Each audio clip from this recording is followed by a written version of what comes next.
Hello, everyone. Welcome back to Ye Old Dropped Frames. It's the first guest of 2026, one Daniel Esquire Gaming. Welcome, Dan. How's it going? I rolled a cleric. I am going to be light.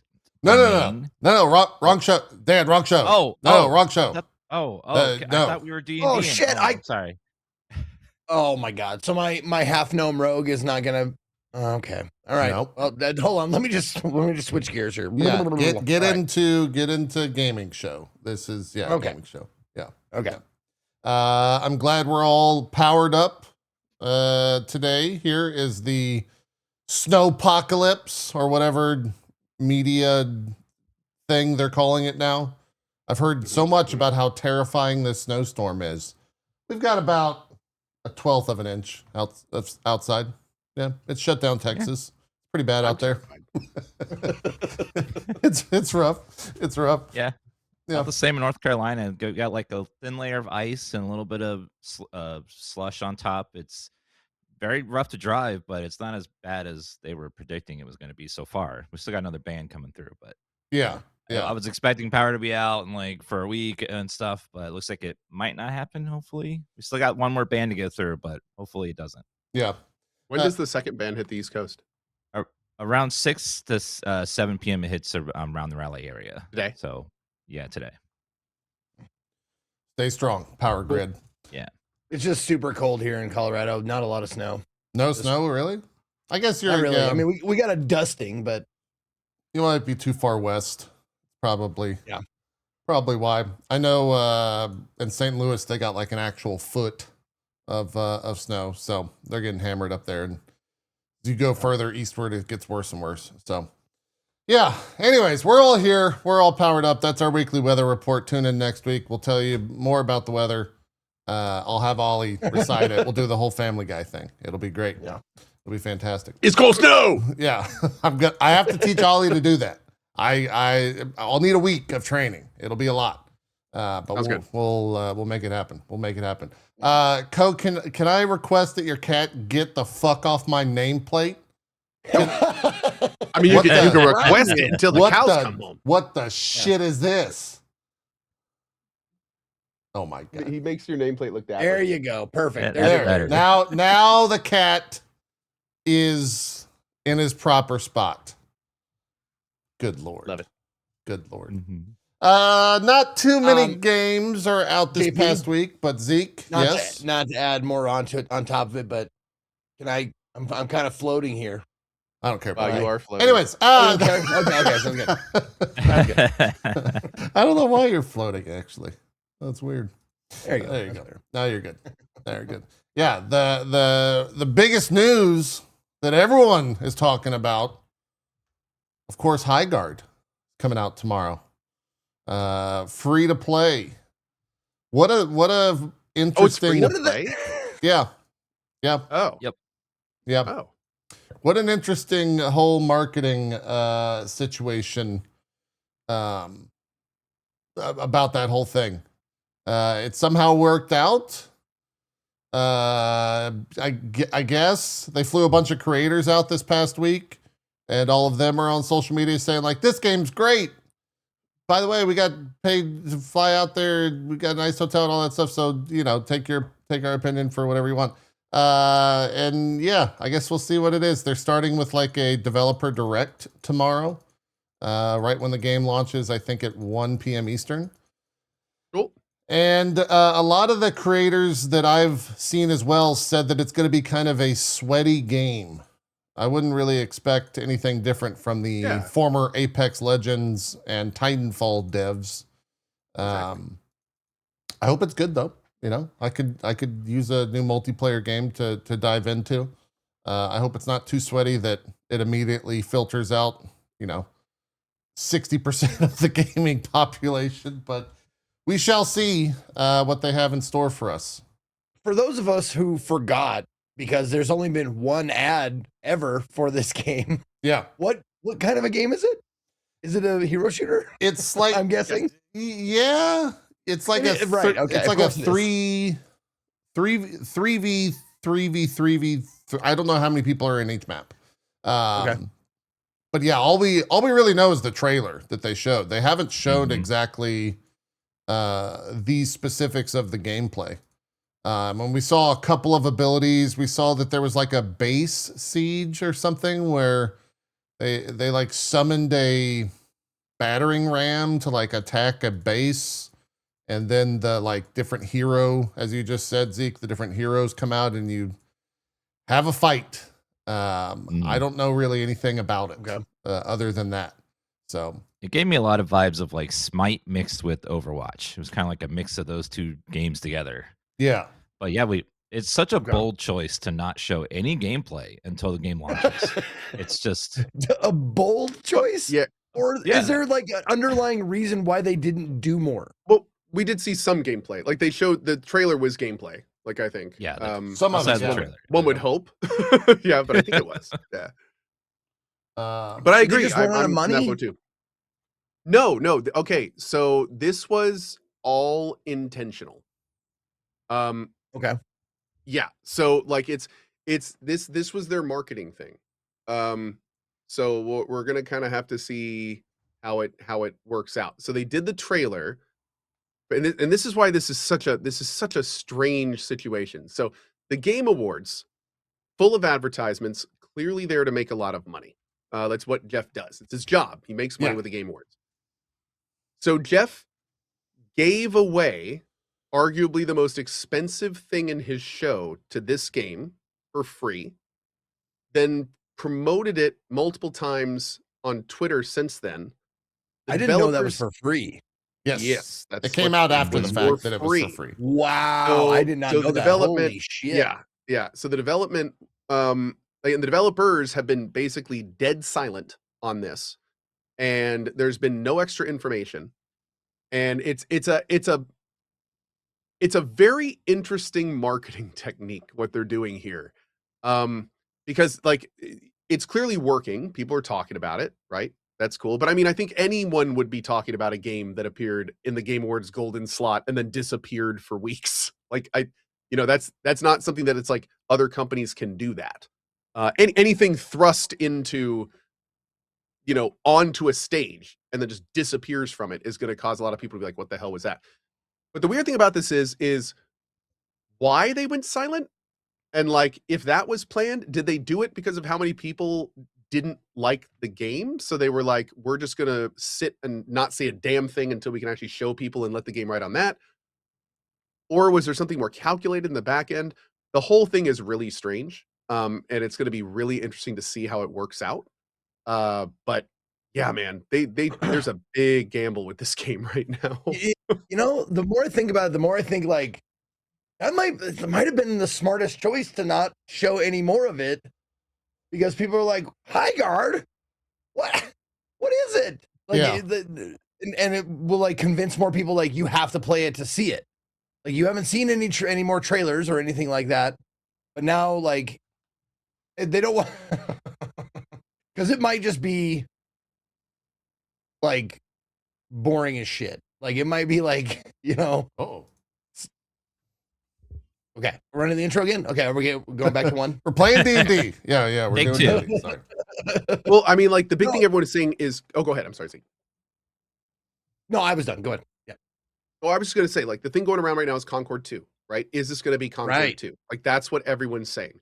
And the interesting thing here is one of the reasons Concord was because everyone was talking about how terrible it was. Not a lot of people had to play Concord because everyone was telling them don't play Concord. So I wonder if it was that situation where they're like, we're just going to shut up until people can actually play the game. And then we're going to, at that point, explode onto the scene and with a free-to-play game, unlike Concord, and say like, don't listen to anyone and just go try it for free. That is, I'm guessing, probably going to lead to far more players.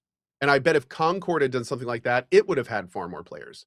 Like a free-to-play aspect with, try it before, you want to put any money into it kind of thing. Yeah. So it may be a situation where they learned from Concord and they're doing everything they can to avoid that kind of fate. Do we know, like, what Jeff's stake in this is? Like, why he's the only one talking about this? He No. apparently played it a long time ago and just really, really liked it. He was just And into that's it. why he gave it. Played it and last summer, he said. Yep. Yeah. And you know, a part of me really wants to believe that and think that's the case. It's a little weird to me that Jeff would give the golden slot of his golden goose So to a game he liked. Like that again. I hope that's true, but that seems really weird. you know what this sounds like? Yeah. It sounds like we just like the stock. It sounds like games like the GameStop thing. Like, why are you buying this? We just like the stock. Like Jeff Keighley's going, I just like the stock, man. It's like no other reason. Like, what? There's It seems a little weird. No, I don't It believe seems that a little shit. weird. I want to give Jeff the benefit of the doubt for sure.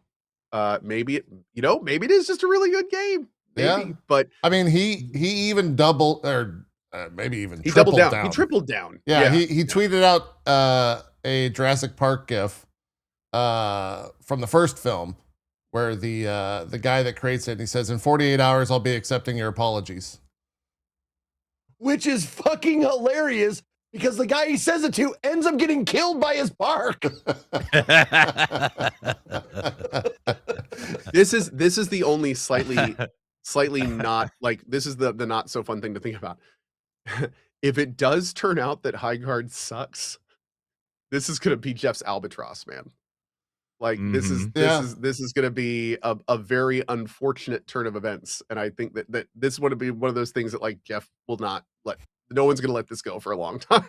Yeah, I don't know. So I hope I'm all for it's it. good. I hope it's good. I hope it's good. I'm all for it. Even if it's like, I don't think it will be a Concord situation simply because of the fact that it is free to play. So people aren't gonna. Like, there's no money involved. Yeah. So Right, you play it, you don't like it. You literally lost 30 minutes of your time and some bandwidth. So I'm for it. I think when most people are saying a Concord situation, I don't think they're necessarily comparing the free to play to the buy to play. I think they're more comparing about the 90% player drop in a week and kind of thing. Yeah. They're comparing like the flop potential of this was so huge and now it's just really not at all. But again, free to play is going to really lend to those player numbers. So, and especially if the game is average, like it could be a success as a free to play. So that is going to be a different beast for sure. Yeah. The Game Awards actually 14 minutes ago, 24 hours from now, Play Highguard launches for free on Steam, PlayStation, and Xbox. The next game from the creators of Titanfall and Apex Legends. So he's like all in the promo around it. Oh, and then I'm looking at so one of the creators said he had to put out a disclaimer because the cynics are in full force. I did not get paid. Not only did I not get paid, they offered me money to make a video on it, but I straight up refused because I wanted my audience to have my real opinion on the game. I did not get a flight, a hotel, or even an Uber. I drove myself to the event since it was in LA. My only compensation was a sandwich during the lunch break. I generally had fun playing this game. Who said that? That was the Macro Show. Not the biggest creator. They got 50, 60,000 Those types of posts followers. are always a little weird to me because it's like, does that mean if he doesn't act that way versus every other thing he does that he's not being honest? Is this the only time he's been honest? Yeah, I hear this from creators all the time, and I'm just like, why do you make it sound like this event is different than all the other sponsored stuff you've done? Yeah, you can't really come out and say anything, right? Yeah. You just have to be like, yeah, I went there and I played it and it was fun. Like, you lose if you say anything else. Yeah. They're basically just paying for your time to go out there because, like, going someplace costs money, it costs time. Like, so, like, if they have these events, they bring players in. Most people can't afford to go, so they have to compensate them that way. But if you start making that story that, like, if I'm not getting paid, I'm honest. More but if I am honest. getting paid, then it's not good for you. That's kind of like, that's a whole, like, that raises a whole lot of questions that yeah. I'm just waiting for the close up of the sandwich, and it's like just a sandwich with 2 bread and like $100 bills in the middle, like just a sandwich, man. Just a stack of $100 bills. Oh man. It's a tasty sandwich. Can't It's a good complain about Sammy. it. Wow, my feed was like full of these, and now I'm looking for them, and they are nowhere to be found. Here's one. I got invited to play Highguard. Had zero idea about the game going in, but I genuinely enjoyed it myself, and I'm looking forward to playing it when it comes out. They put some photos up from the event. My little bit from this is I put up a few tweets about Highguard and how I'm following it and interested to see how it goes. But I've been blunt about the fact that I'm not super optimistic. Like I feel like we've done this song and dance before. I hope to be wowed, but I'm a little cautiously optimistic. A relatively large creator I follow felt enough about it to DM me and be like, dude, this game's actually legit. Yeah. Like I was one of the people that went out, this game's actually legit. I feel like it could be like a next step.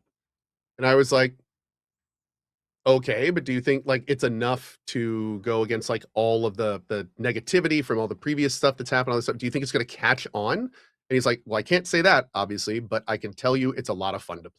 And I was like, all right, like, okay. So that's now granted, that was literally one person out of every person I follow. So, but it was a person that, and I'm just not going to say his name now. But I will ask him if it's cool later. Yeah, because I think he's been on the show. He might have been on the show. But and I was talking about. I actually put a tweet up about this. But this whole situation is wild because we've never seen it, and it's kind of rare that we see events this unique at this scale these days. Especially after the major products that have fallen. So, man, I am. Yeah, this is going to be. Either way, anything that happens is going to be super interesting from this. I'm like, it is the first. I don't even know if it's.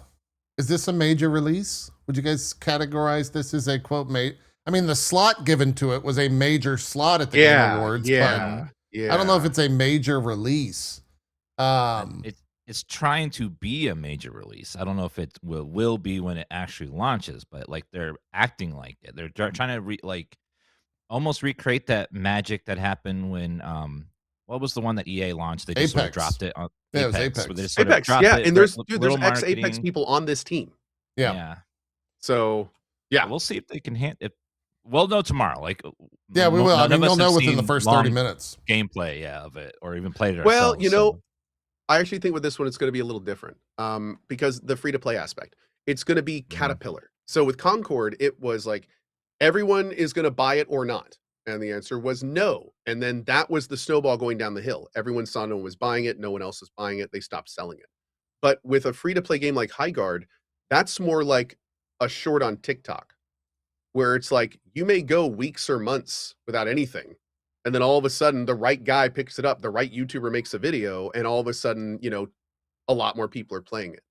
So it's going to be like, a lot of this is going to be how the company approaches it and how the company treats their product. Is it going to be more of a dedicated long service kind of thing? Like, have they committed to this for 5 years, regardless of initial play numbers kind of stuff?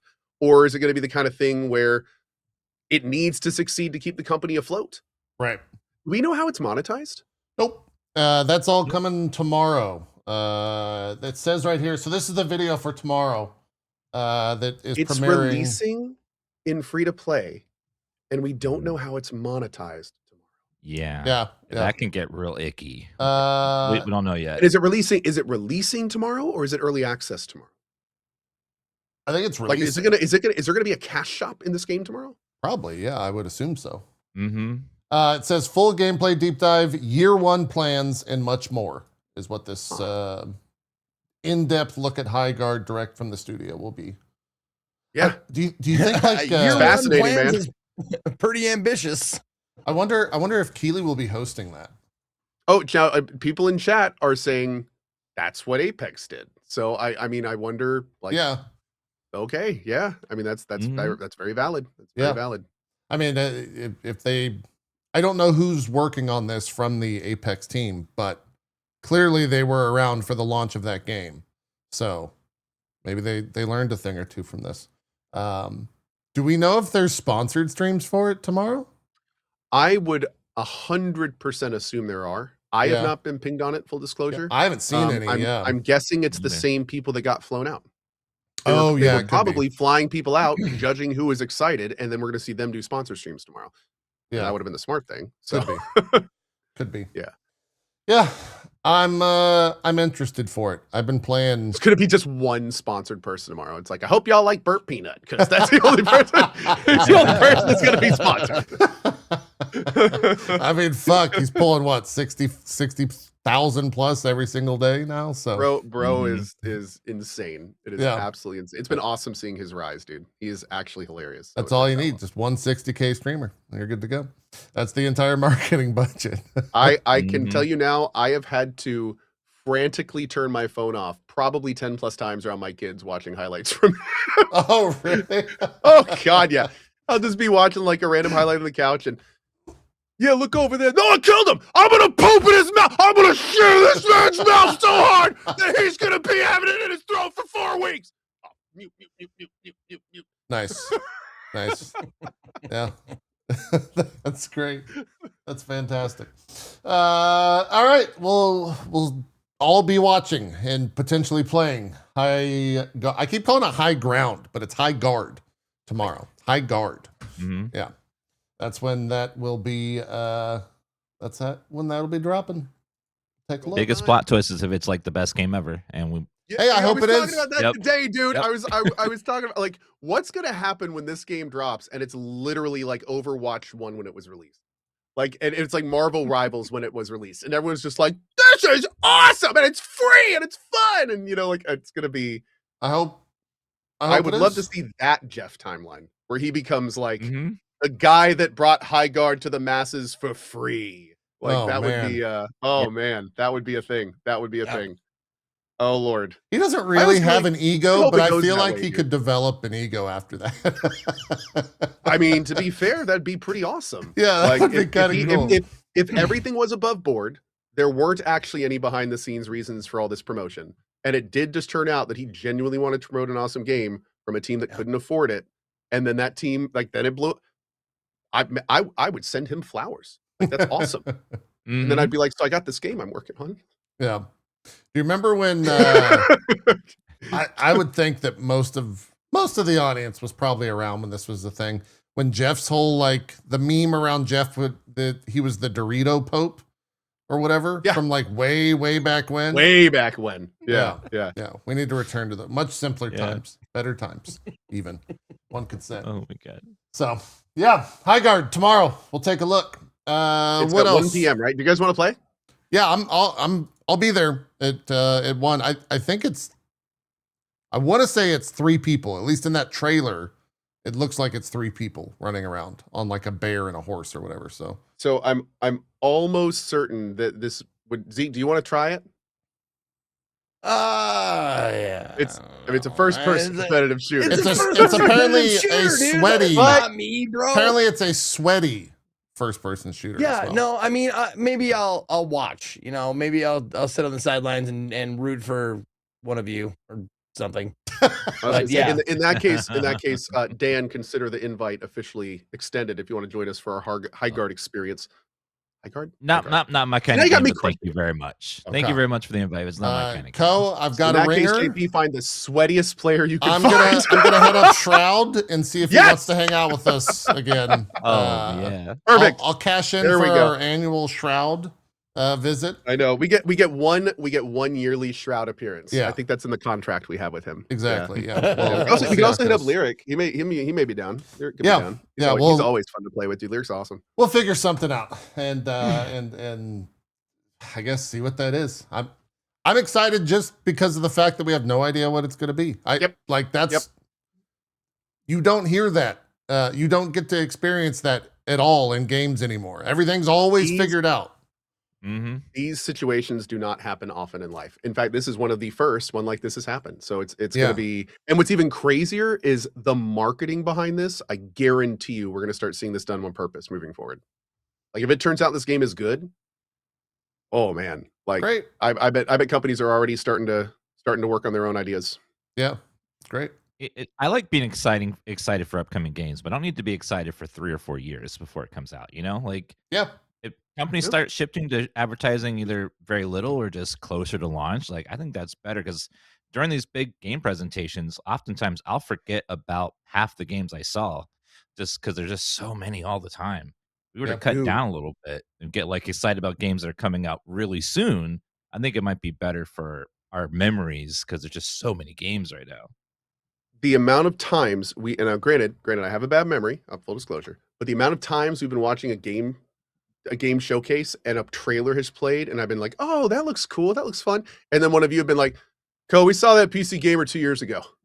Co, we saw that like 3 months ago." And it's just like, "Oh, shit, it's been a while, hasn't it?" Like I still want to play it. Yeah.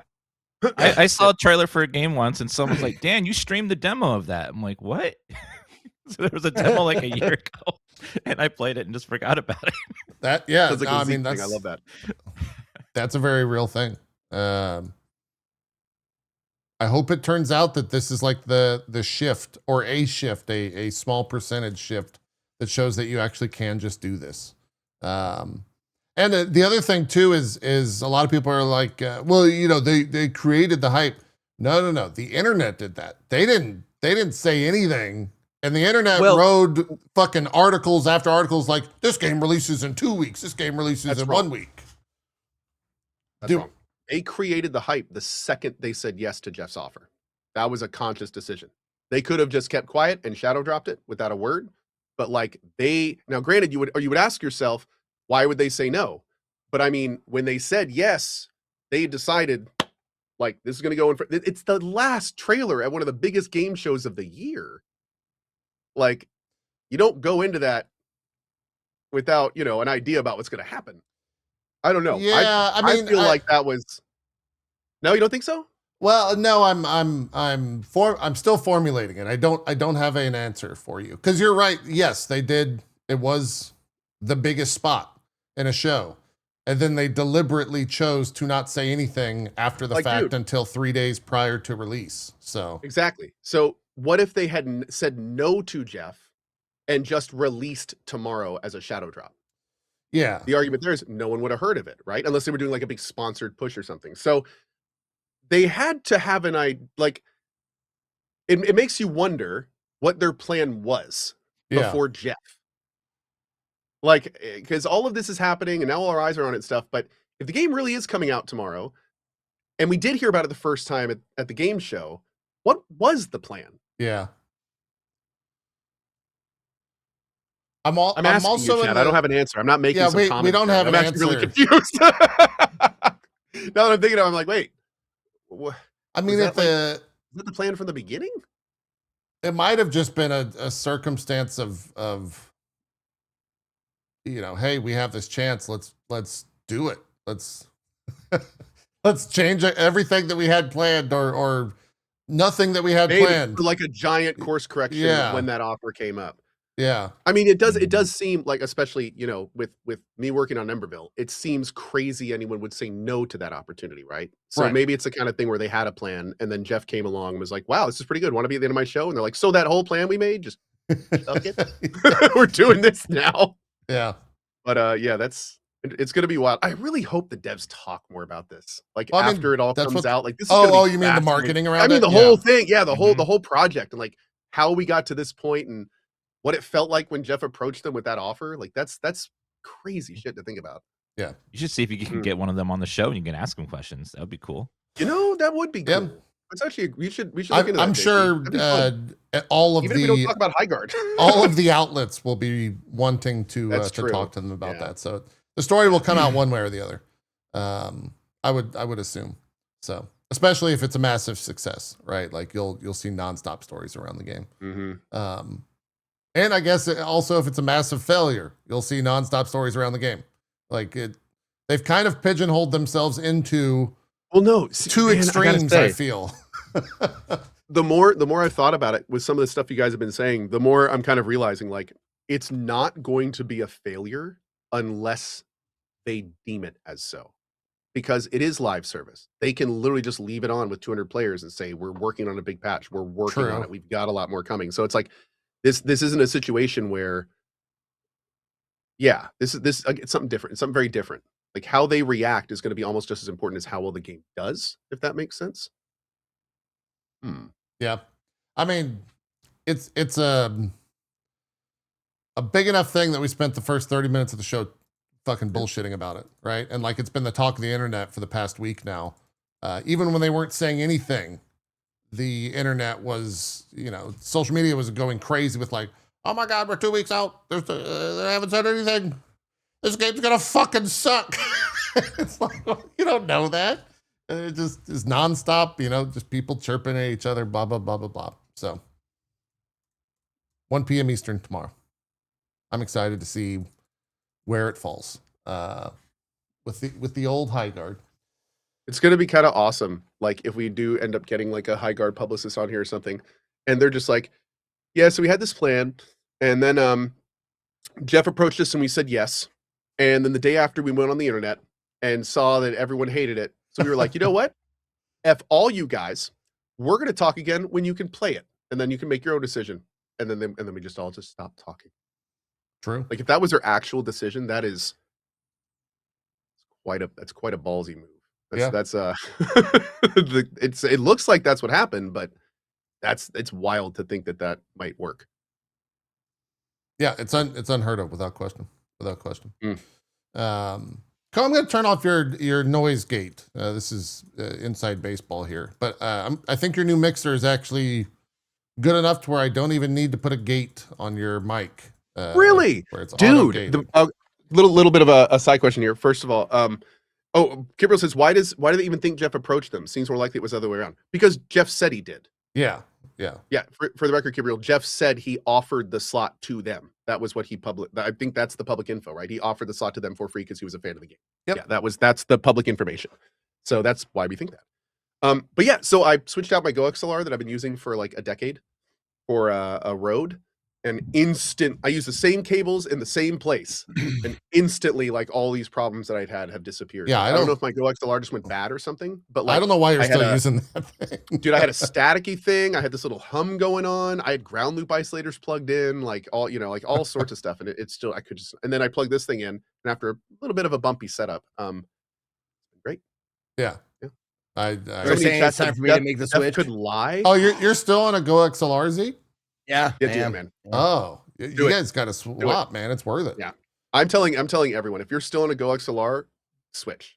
Like I know it's been time to switch. Ever since they like announced that they weren't gonna keep updating it for much longer. Like I'm still hanging on to Windows 10. I'm still like hanging on to Go XLR. It's like I know this shit. It works for me. Yeah, I'd still be using XP if I could, man.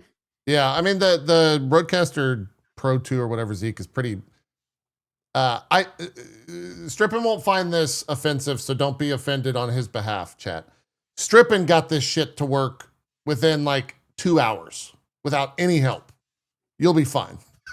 Okay. It's my only issue with this Rode thing. Wow. No, real talk. My computer would not detect it plugged in for the software, but it would detect it as a sound input and output device. So the Rode software would not connect to it. And I ended up I tried different cables, the cable that came with it, everything. Nothing worked. It just would repeatedly say, plug the device into the computer. And the computer would say, plug the device in. Nothing. Even though I was listening to sound through it on the computer. So I ended up having to connect it via my wireless and then like bootstrap it in that way. That was the only super weird thing. Weird. Like, I don't even use like the Rode now software it's on the it's PCs. Good, so. I just use I have to go in and adjust. I adjusted so many. You can adjust so many things in this. I have a whole ASDLR envelope overlay, and the compressor's much better. And like it's got a lot of great features. Yeah, that's why I'm scared of it. But everything autos too. Everything autos too. Yeah, I mean, you don't have to touch anything. It's got like built-in SM7B settings into it, and you can just put a little bit of gain on it, all that stuff. You don't need your Cloud Lifter CL2 anymore, Zeke. If you're still using that, you can take that off the line. Out of curiosity, Dan, what are you using these days? I've used a analog Rode mixer for about 10 years now. Like it's just there's no fancy stuff on it. It just you plug the wires in, you manually configure the knobs, and it just works. I have the Pro 2 over there. I just never hooked it up because this one works. It's old school. I got a bunch of ground loop isolators. That's I've why never I had got any rid of issues with mine. it. Yep. I had so many fucking ground. I probably have bought 50 plus ground loop isolators in my lifetime. I had fucking like power cleaners at the both. Like I had so much shit. And now with this thing, it's just like, nope, you just need a USB 3 cable. That's it. Yeah, that exact thing. Oh, Mine are the little that's one like you blue recommended to me boxes. that fixed my issue Yeah. from like I remember I yeah. Oh, I hear that. But no, that's awesome, Dan. If it's not broke, don't fix it, right? But I was in Yeah. the exact same boat. I had this mixer sitting in my server closet for 3 years. Yeah. And then I remember you bought it Oh, because I was God. like, oh, they're kind Yeah. of low. You might want to grab Yeah. one of these. It might be hard to get. And I did. This is that one. Funny enough, this is that one. I know. But I never did it. And then finally, I had to do some voice recording, and I spent God bless this team, and I will talk about it after the game comes out. This dev team spent no less than 3 months. Ended up talking to the company's audio engineer. We're like sending samples back and forth, trying to get it working and where they need it to be so it can work in the game. And there's always these persistent little issues. Yeah. And oh God. So it was time to finish up. That's the old hums. Yeah, I got tired of excess cabling and random hums. And like this got rid of all that. Now I just have literally 2 USB 3 cables going into the PCs, and that's it. Hell yeah. There's no other cables. And that's fucking awesome. Okay, I'm gonna have to try it now. That sounds good. Yeah, like I don't have this giant band of like XLR cables and like Best thing, Dan, 3.5. best thing? Yeah. Install your Rode 2 in USB and don't even touch your audio thing. Yeah. And don't even touch your Rode until it's working exactly how you want it. So that way, like, you don't have to touch anything in your current system. And if you can't get the Rode working right, screw it. Just unplug it. Yep. Oh yeah. So yeah, nice and Good. easy. Nice and easy. Good stuff. Anyways, some more news. This past week we did have the Xbox. What do they call this thing? The Xbox Developer Direct. Developer Direct. Yeah, they showed off 4 games in total. The biggest one was Fable, which we can, I guess, save for I last. watched the whole one today. Yeah. Oh, you ended up watching that. Good. I'm glad. My chat was saying that you hadn't watched it yet, and you were waiting Watched to it right watch it before on this stream. show. Fantastic. I think Zeke and I watched it live. Dan also, did you watched it live as well? Yeah, I watched it. Okay. We can talk about the other stuff real quick. They showed off Forza Horizon 6. I'm in because Japan, obviously. Zeke, Dan, did that do anything for you? Are you finally going to jump into Forza Horizon 6? I've played them before. They're fun little games, but like they've never held me for more than an hour or two. Like I'm not a big like racing person or drive around in a car person. Okay. I even get bored of Mario Kart after too long. It's just Yeah. it just That's doesn't weird. do 'Cause anything people for always me. tell me Dan's Gaming is such a racist. I thought you would have loved this game. That's right. Jesus Christ. That should have been Dan's joke. What the fuck, dude? I'm trying to make him feel at home. man. That was good. That was good. Oh, That's man. good. That's good. That's a 10 No, out of 10. as far as I go, like I love watching the trailers for these games, and that's it. Because you look at the trailers and go like, holy fuck, this is the best graphics. Oh, yeah, of they any really are game pretty. that I've ever seen, Mhm. bar none. And it just sucks because it's a game style that I don't jibe with. Yeah. So I enjoy watching trailers. Like it's like a tech demo for me. I'm like, oh my God, look at the reflections. Look at the water. Look at that environment. Oh my God, the snow looks like real snow. It's like semi-dirty. Like, oh my God, it's great. And then I'm like, well, that was fun to watch. That was it. Anyway, all that back ever to is. indies. Yeah. Yeah. I'm kind of the same way, dude. I love racing games. To me are always interesting because they kind of give you the best of current days technologies in a lot of departments, because racing games really need to focus on a few things like the physics, how realistic it looks, and they all just keep trying to one up themselves. So it's become this very focused, very kind of like microcosm of the best current tech available, between all the high-end racing games. Yeah. So I never play them myself either. They don't hold my interest long enough. There's not enough going on, and to put it blunt, I'm not good enough at the fine movements to make it like something super enjoyable. But damn if it isn't awesome to see like how far games have come every time one of those comes out. How realistic they look, how the animation looks, how the reflections look, and all that kind of stuff. So yeah, I totally agree with you there, Zeke. Yep. 100%. Yeah. Those Forza devs have always been wizards at like even making it on the Xbox Series S and the one before it like look really good and run really good even on those systems. Oh yeah, They're like wizards at the tech behind those games. yep. Super impressive. These games are always. I'll spend like a couple hours with them. I play them more offline. They're not great for streaming, especially because for me the music is why I play the racing games. Right, like the synergy of playing a racing game while like awesome racing style music is playing, it's a good synergy. And I will say, if they don't have the fucking Tokyo Drift soundtrack title song in this game, they're fucking What have up. they been doing? What Yeah, what like Yep. fucking cancel the game? Like you really Yeah. you What are you better doing at that better point, fucking you know? be in there, or this game's a 0 out of 10 from everyone. I'm in the reviewers Discord. It's gonna get a 0 out of 10. Everyone's gonna get. They're just gonna fail. Yeah, it's gonna be bad. Done. Yeah, It's been decided. yeah. They also I don't know what at the end of the trailer they have like what is it a Nissan? They have some like title car for it, like I think they call it the cover car, the car that goes on the cover of the game. Right. And they're like showing that off, and then like two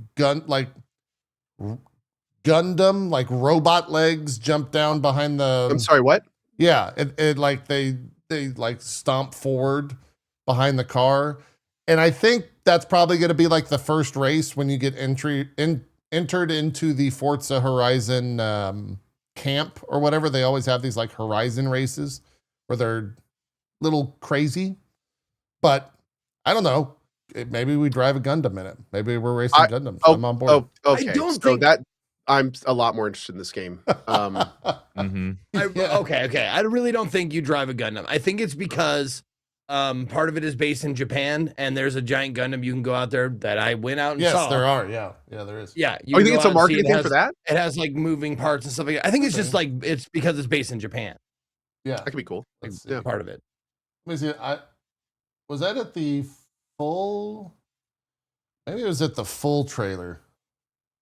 For some Like reason, the last few seconds of the trailer. Yeah. they like cut up the fucking stream, and I don't know where anything is now. You guys really think you race against the Gundam? Because that would be fucking sweet. Well, it's Don't get me not wrong. like I a got, race. dude, if you were racing and the Gundam was like flying, like you're trying to race it, you're going back and forth, like So I wanna be in the they've Gundam. done that in the Car, but- Horizon races where you like you race against a was it a F? I don't know the fucking plane numerology. F-22 Raptor. Yeah, you race against something like that in a showcase event in one of the games. So Oh, okay. Well, I didn't know there was precedent for this. So then, yeah, that makes total sense then. yeah, and That's- I think there's one of the also one where you challenges. race against a Halo Pelican. Is like a showcase event, so it could be something like that. Okay. Well, that's kind of fun. Yeah, I guess I just showed my ignorance of these games. Like, I didn't know they had crazy races like that. Yeah, this I- is I the had no bit idea from the either, dude. trailer. Yeah. So they're like showing off the car, then the screen's shaking a little bit, and you see the two like. Oh legs yeah, pop up. dude. Jesus. That's pretty cool. That's cool. Yeah. Yeah. Mm-hmm. But I'm on I board. would be, you know what? I think it'd be a lot cooler if it was not a flying Gundam. If you had to race a Gundam when using its legs, It just runs like like and you're running away smashes. from it, and it's like bouncing your car up and down and stuff like that. Like when it's running behind you because it's Do it. shaking the ground. Why not? That would be fun. Yeah. That'd be kind of awesome. Why not? They usually sneak in these little developer directs that Xbox has been doing in the, I guess, past 2 years. Was this the third or second one? I forget. There's usually like a unannounced title within the little set of 4. And this year's was a game by Double Fine called Kiln. Oh, is this the Splatoon game? It's I like wouldn't really reverse call it Splatoon. You gotta Splatoon. Yeah, but gather water and put out fires instead of spreading water everywhere. yeah. So Splatoon like Oh. for sure though. the premise, I guess, is you make your pot, and you can make your pot be kind of anything. Whoa. They show the like. Do they have it? Yeah, right here. And so as you like edit your pot. These are all the different pots. So many penises. Well, that I was. know.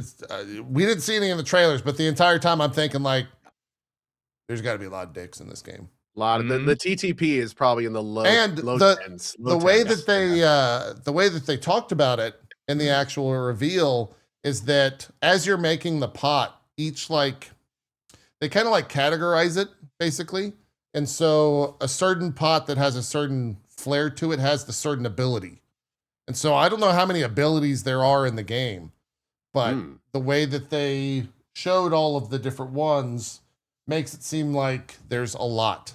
Chat saying 24, so I guess maybe they did disclose how many different abilities there are. But you would think there's got to be like something where like all the penis pots do this certain thing. Yeah. You're going to have a long cylinder that shoots water out of its tip onto the fire at the goal. You know, it's going to happen. It's Double Fine. They'll have like, some sort of that's joke. Got to be in there. 100%. No, we were watching this trailer and Chat and I came up with like I think their running title before they settled on Kiln was Bongs and Dongs. Probably. Bongs and dongs. There it is. Oh, how did they not go with that, dude? Yeah. I would have gotten bongs and dongs. Yeah, I don't know.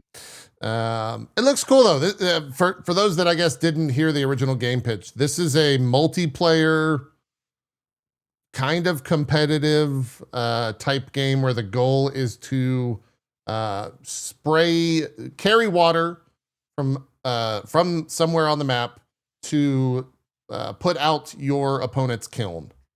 And that's okay. Yeah, that's kind of is clay involved? Well, yeah. Are you are clay pot? Is that what you are? Yeah, you are clay yes, pots. yes, Yeah. Okay, you are a clay pot. I got it. The premise is you're a spirit who inhabits a clay pot. So you see all those like glowing lines coming out of it. That's your arms and legs as you possess the pot. Yeah, that's cool, man. That's a fun idea. It's a really original idea. Yeah, dude. Without question. You can attack and break each other's pots as you're trying to get the water across to the other kiln. I saw each one has like a special attack and move and that you can do. Yeah. That golf looks pretty awesome. That long charge up golf shot that bounces between them and stuff. Yeah. It'd be fun. Talked about a lot of the maps that are in the game as well. I think that's what this particular portion's Is it multiplayer only? I guess it would be, right? Yeah, it's 4v4, multiplayer only. Interesting. Talked about how on the maps certain pots can do certain things in terms of like maneuvering through smaller holes or oblong holes or whatever. So it seems like I'm glad that Double Fine still does this. Smoke to toke. Yeah. So it's basically Ghost and you're Patrick Swayze? Yes. Yeah. Yeah. This is a very good Game Pass game. It's like a lot of people probably wouldn't like buy this outright, but being on Game Pass, they're like, okay, I'll try it. I have it on there. You know? That is a great point. No, I love the fact that you can look at this game and like you could have probably given me 5 guesses of who was developing it, and I probably would have guessed it. Yeah, well, it's Double Fine so all over Double it. Fine. Yeah. It's so crazy Double Fine. Yeah, it's Double Fine all over it. They talked about it at the beginning of their like reveal for this. But the way that this thing works is that internally at Double Fine, I think 2 weeks out of the year, they do a thing called the Amnesia Fortnight. And everyone in the dev studio goes and like pitches a game. And then any games that get pitched and it seems like they could make it into an actual cool thing, they're like, let's develop that a little bit more. Let's do some with that. We got 2 weeks. And then like that's what this came from. Is this 2 week development pitch period. How cool. They have an entire like documentary around that as well. I think what they actually do is they have 2 hats and they got one with nouns and one with a game style. So they're like, all right, let's see. Pottery. By the way, the documentary is one of the most entertaining things I've ever watched. Yes. Highly recommend watching the documentary. It's about Psychonauts 2. It's also like 15 hours long. And it didn't feel like it because it was so entertaining. It was just so good. Yeah. We watched, I think, 8 hours of it on stream. And then I was like, all right, I got to play a game. I want to play a game. But it's a very long documentary, and they show a lot of like how game development actually is. And two, it gets like there's a lot of real human emotion and arguments throughout that game. As Dan said, it chronicles the making of Psychonauts 2. I think that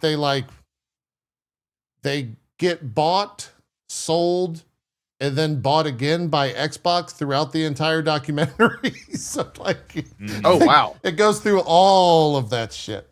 Yeah, it's a really long documentary. Is it 30? People are saying it's 30 hours. I don't think it's 30 hours. Dan, do you remember how long it is? I'm looking up right now. Yeah. Wait, you weren't kidding when you said about 15 hours? I was not kidding. Yeah, it's really long. It's a really long documentary. Wow. There's 33 episodes ranging anywhere from 30 minutes to an hour. So it's like, episode. There's a lot of episodes. Very cool. Yeah, so probably like 24, 25 hours. Something like that. Awesome, man. It's a lot. It's the Psycho Odyssey is the name of it. That's such a great name. Yeah. So anyways, I want to say Kiln shows up in some form in that as well. Like I had heard about this game prior to them showing it here. I just don't know where it was from or what it was about. But yeah, this comes out a little bit later this year. I don't think they gave a date. I think it might have been fall. But it'll be cool. Like Dan said, I think this is a great Game Pass game. Hopefully, it ends up being super fun and, can capture an audience for an amount of time. What was the other thing? Oh, yeah, the Pokemon people game. mm-hmm. Game Freak, right? Yeah. Oh. Beast of Reincarnation. Yeah, that was a departure from what Pokemon is known for. Yeah. I love these shots of the office. During this documentary right here, I can just imagine them going through and removing everything that's Pokemon from every shot. I know. That office is probably full. That's what I was saying. This office is Look at the video. Like if you back it up, like right there. Look at the video. They didn't cover it up, or they didn't remove it. They covered it up with trees and shit. Oh. Yeah, the most interesting part of this video was their office to me, because it's the Pokemon people, right? Like it's all I think they've made like one or two other games. I was gonna say, I don't mean this is a slight. That's basically all they've done. That's all Game Freak has done. Years. Yes. Yeah. Okay. Yeah. And so now they're doing this game called Beast of Reincarnation, and it's kind like, it's one of those things where you put an asterisk next to the idea of it being a Souls game. Yeah, I came out like still a little confused as to what it was, because there were so many things they were explaining and showing, and like they didn't really just show some raw gameplay to like tie it all together, but there was elements of a lot of games in there. Yeah, it looks like there's a little Monster Hunter, and there's a little Nier, and there's a little Nioh. It's got like a little bit of everything. I'm not sure how it ties it all together, but definitely it shows that they could, if they want to, make Pokemon look photorealistic if they wanted to. But I guess it's either the Switch or Nintendo that doesn't want them to go that direction. Yeah. But yeah, this game is like a probably, if you've been making the same kind of game for 30 years, like it's like a nice like break of relief to like work on something new and different, just to like refresh your brain a little bit. It's probably a good project for that. Imagine being the artist for this, who's probably made like countless Pokemon, however many there are. They're like, wait a minute, I don't have to make some fucking dumbass looking weird animal now. I can make like plant stuff, and it looks kind of real. This is incredible. I love my job. Or that's it, I quit. Yeah, or it's the opposite. Like, whoa, what do you mean? I want to draw Pikachu. I want to make Tonglepuff. That's the exact reaction I had. I was like, I want Pikachu. By the way, this guy looks like me when I was 13. That developer was just on there. Yeah. That's exactly how I looked when I was 13 years old.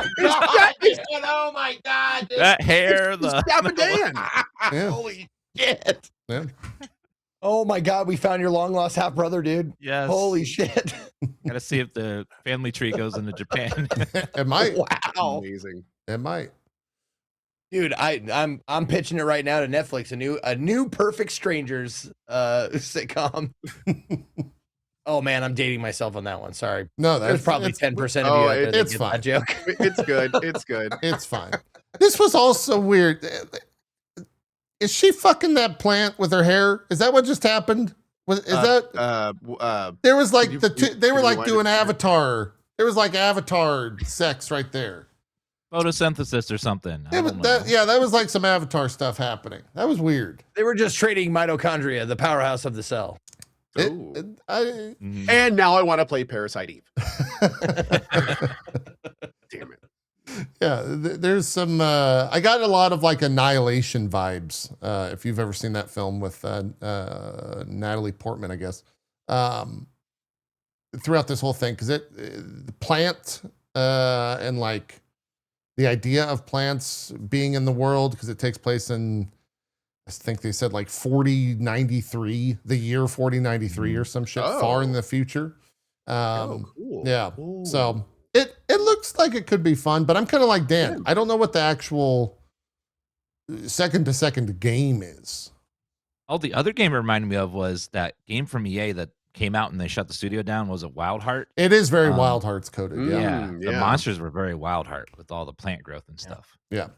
Man, that was a very brief chapter, wasn't it? Yep. Yeah. It was wild. Yep.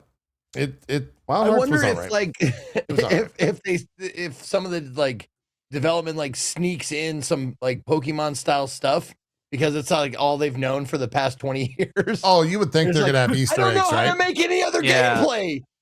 You throw get to something the at a monster and you take it. You keep it. I don't know what else to do. Professor Croak gives you your first creature at the beginning of the game. Yeah.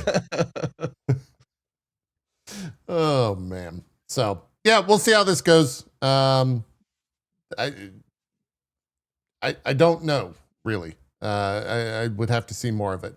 That being said, the fact the pitch, hey, the Pokemon devs are making a not Pokemon game, that's enough to like have me interested, right? Like that's a good hook, regardless of what the game is. And the fact that it looks completely different from anything Pokemon is also enough of a hook for me. So, that is Beast of Reincarnation, the big one. The final one to come from this. Before we move on, I'm looking at their list, like Game Freak's list of games, and of course, mostly Pokemon, but like anything else they've done, I have never heard of. Like there's like 2 other games, I think, 3 other Ushi games. Seryuden, Futari no Yusha, and Pulseman, Harmonite, and I think that's it. Pretty good. There was one like Mech. They talked about it. There's like Mecha or something. There's 2 or 3 other games. Let me load up the Fable gameplay thing, and we'll take a look at that. But we'll just go around. I can imagine they're introducing themselves. They're like, yeah, the makers of Pulseman and Mecha. They wait. No. And apparently, Pokemon? Anyone? What about Pokemon? What about Pokemon? Is that any ringers there? No. Yeah. Oh, we heard of that. Yeah. What'd you guys think of the Fable stuff? Whoever wants to start. I feel like we'll spend the most time on this. I will. I'll just chime in real quick because I have the least because I haven't played the Fable games, but as far as I've heard, as far as Chad was telling me, and as far as I've as much gameplay as I've seen, I think I've played a total of like 2 hours of Fable when it came out way back when, and it gives me like as someone who is not schooled, it looks like it's given the right vibes, like as far as like it has the RPG elements, the choices between good and evil, and the humor. We'll have to wait and see if all of that lands outside of a trailer. Yep. That's my 2 cents. I think you're on the mark. Dan? Lionhead Studios was one of my favorite developers. They made some of my favorite games of all time. Black and White was one of the most creative games ever. Fable 1 was also just amazing. Even Movie Studio was like god tier. It's like where you make movies and stuff in this little studio sim.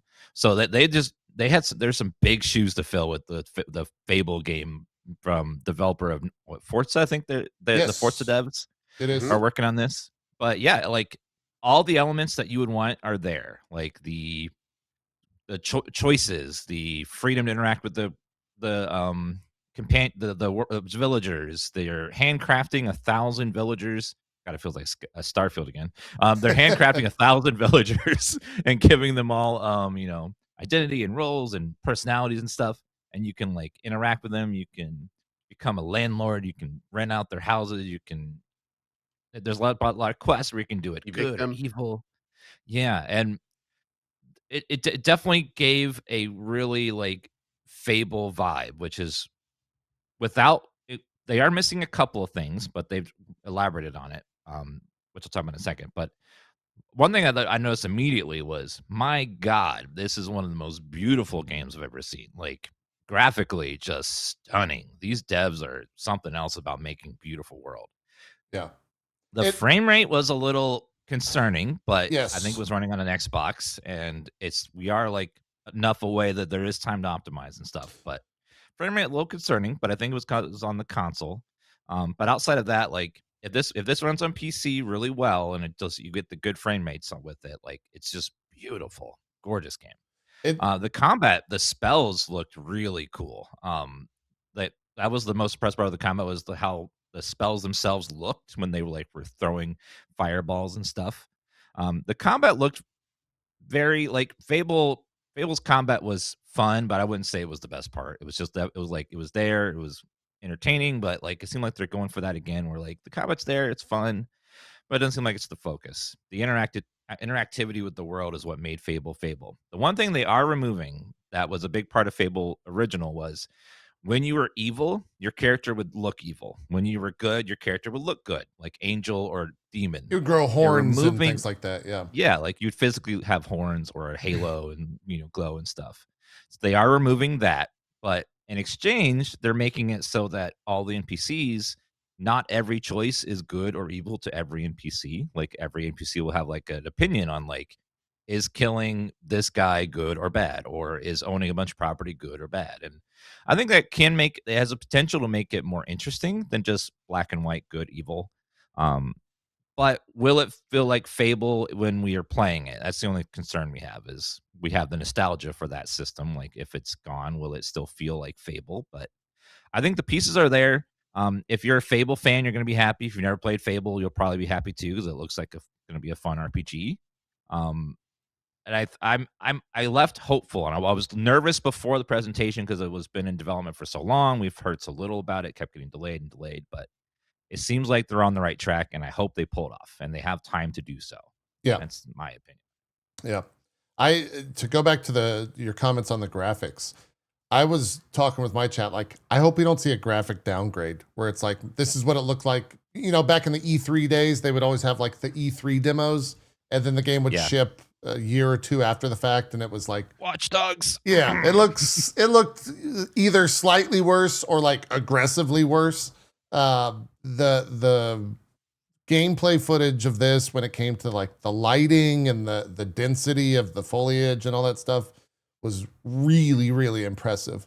And then they would show like a cityscape, and it looked like it was kind of like FPS locked at 30 or 24. So I don't know if that was, the graphical fidelity of the Xbox coming into play, or if they just capped it at that, or what.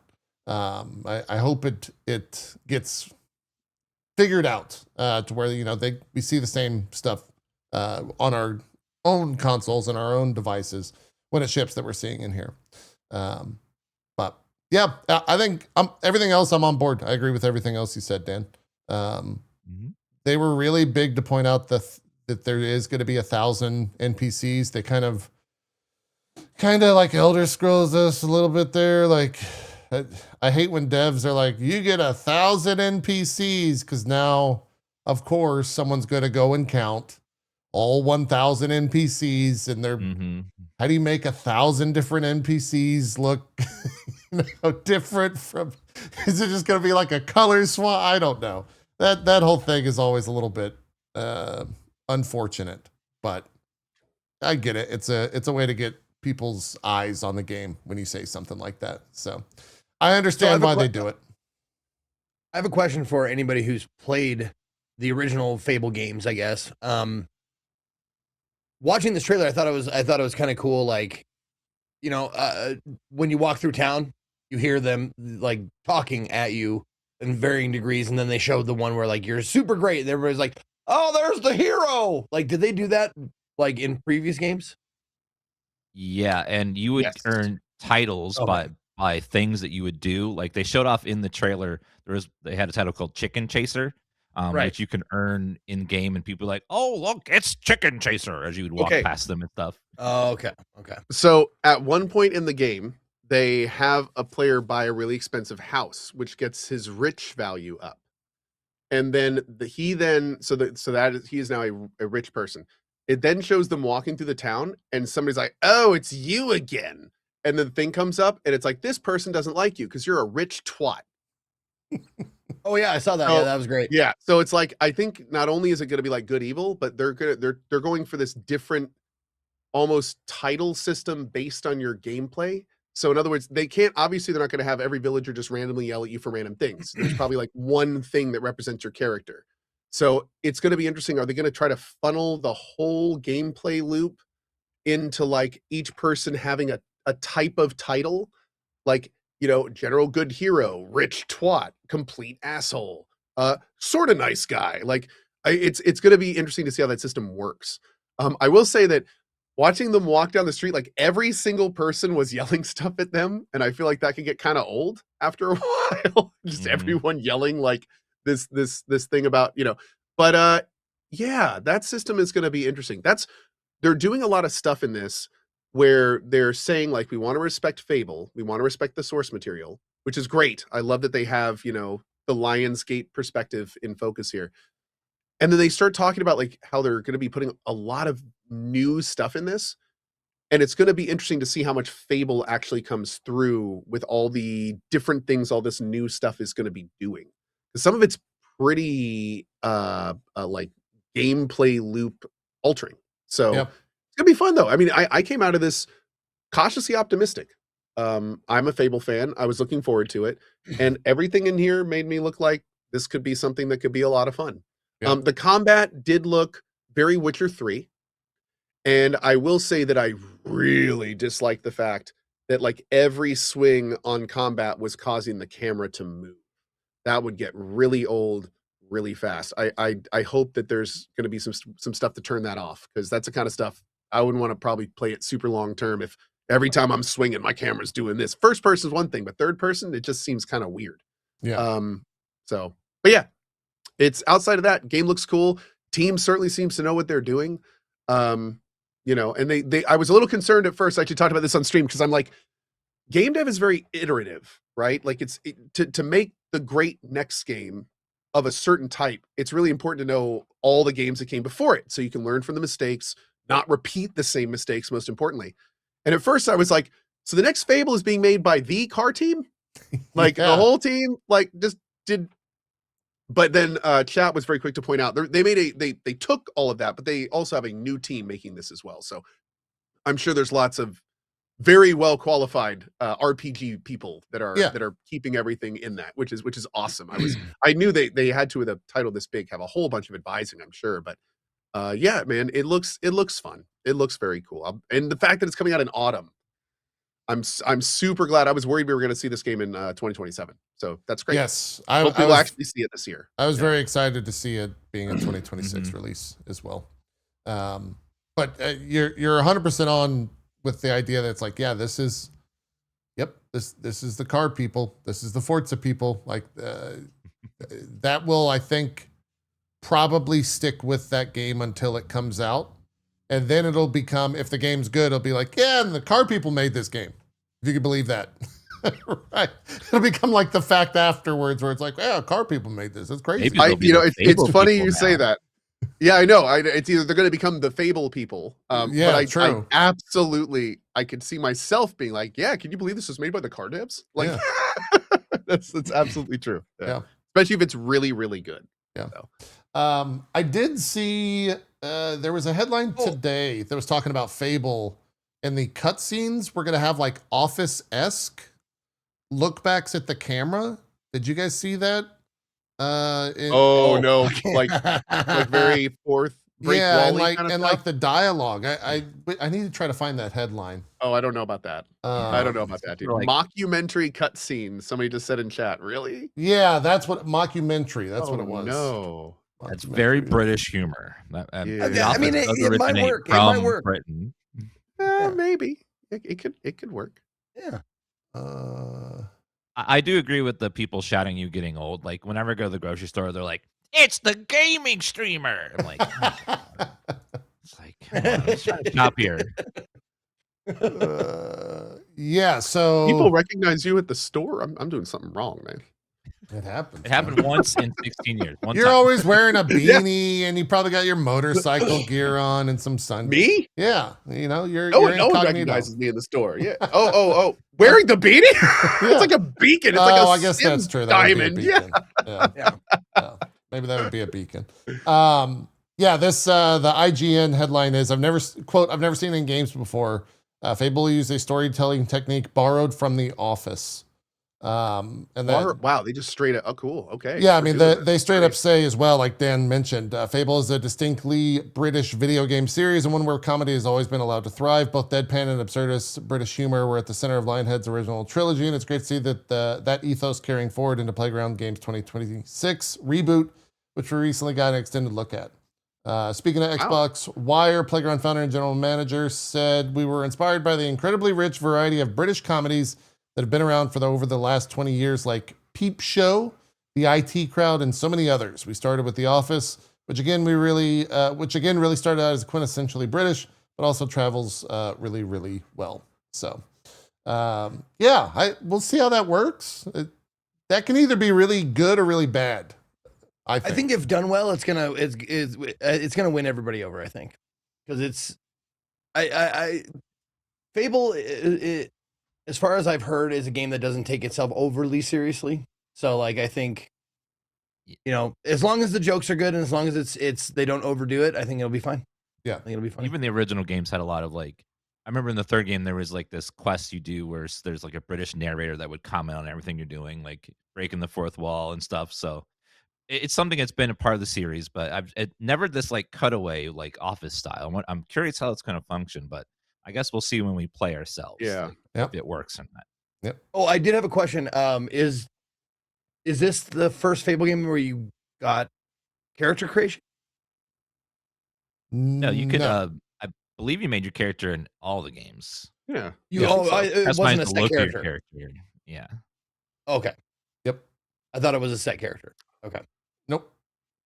Yeah, I think wasn't it the case where it's like you either played the brother or the sister in the other, or was that just Fable 2? Or is that just Fable 3? It's been Like you so customize the long. look of your character, but usually you're like stuck as a particular person in the world. Like you don't get to customize your background, like you're someone's child or you're this person in this business, that kind of stuff. Yeah. Okay. It's been a while since I played those. Maybe it's just Fable 1 that was the set hero. Maybe so. Okay. That's kind of it for that developer direct. People were just saying the customization in this one is like vastly more. You have vastly more options than in previous games. So cool. I'm looking through the story. I think Ollie has to go out, so he might step away real quick. But any other big news? I saw that there was Deadlock update. I don't know if you guys are super into that or not, but they put like ARAM or a 4v4 mode that takes place in like one lane basically in Deadlock, as well as a bunch of new character updates and all that stuff. So that's doing well. Here, I'll pitch it to this. Dan, I think, and maybe Zeke. I don't know if Ko's been watching it. I doubt it because he doesn't watch much TV. But are you all caught up on the Fallout show? And if so, how is it? Not yet. Yes, I'm caught up. I won't do any spoilers or anything because I know some people are waiting until they're all out. Thank you. Yeah, they're like, the first season they dumped it all at once, and now this season they're doing it piecemeal week by week, which Jerks. Jerks. I don't like that. But so far, I would say this. My only problem with the show is that the first season did this too, where they have so many plates spinning at once that sometimes one story won't get as much attention as it should, but they keep jumping from one story to another, to another, to another. And I think some episodes aren't as bad as others, but there are definitely some episodes where I feel like they could just take an entire story out and just give the other stories more time and to make it feel better. Damn. But yeah, like that's one issue I'm having with the season is sometimes, without spoiling anything, pretty much everything that's happening in the vault could be condensed into like one episode, but they keep going back to it over and over and over again. I'm like, this is boring. I don't care about this group that's happening. Do you think they're trying to cram as much into every episode just in case they get canceled or something? Like, it seems like they could explore these and people would love it. There was a talk like- about Yeah. Netflix, about how Netflix and other streaming services are kind of dictating how shows are made, that you have to constantly keep repeating the plot. You have to constantly be switching to keep people, because people are on their phone, and all these streaming services are kind of dictating the creative a bit, because they need to keep reinforcing for people that are on their phones, like, so they know what's going on. Switching a lot, I think, helps with people like, oh, something new, make us look up. So I think that's what's happening. Is it feels like it's pandering to the people that are distracted, where they have to keep The children. dangling keys to get you to look at the screen again, that kind of stuff. You Overall, ever watched an anime or played a Japanese RPG game? Like, that's what that sounds like to me. It's like, last time, it's like, that was 10 minutes ago, dude. Yeah, it's like, come on. But yeah, I would say that this season is there. It has some really high highs where I'm like, this is some of the best acting I've seen on the show. This is some of the best storytelling I've seen on the show. Oh, But damn. there's also been some sections that are like, this feels like filler, or there's nothing's really exciting's happening. Like, maybe it will happen later, or as we go along, it will be more important. But there's some storylines that kind of feel like they're breaking up the drama of some of the more interesting segments at times. I feel like they could have condensed some of these things like down into certain sections to get a little more time onto them. Like, they're probably important for the story, but we just haven't gotten to why they're important yet, kind of things. A lot of setup.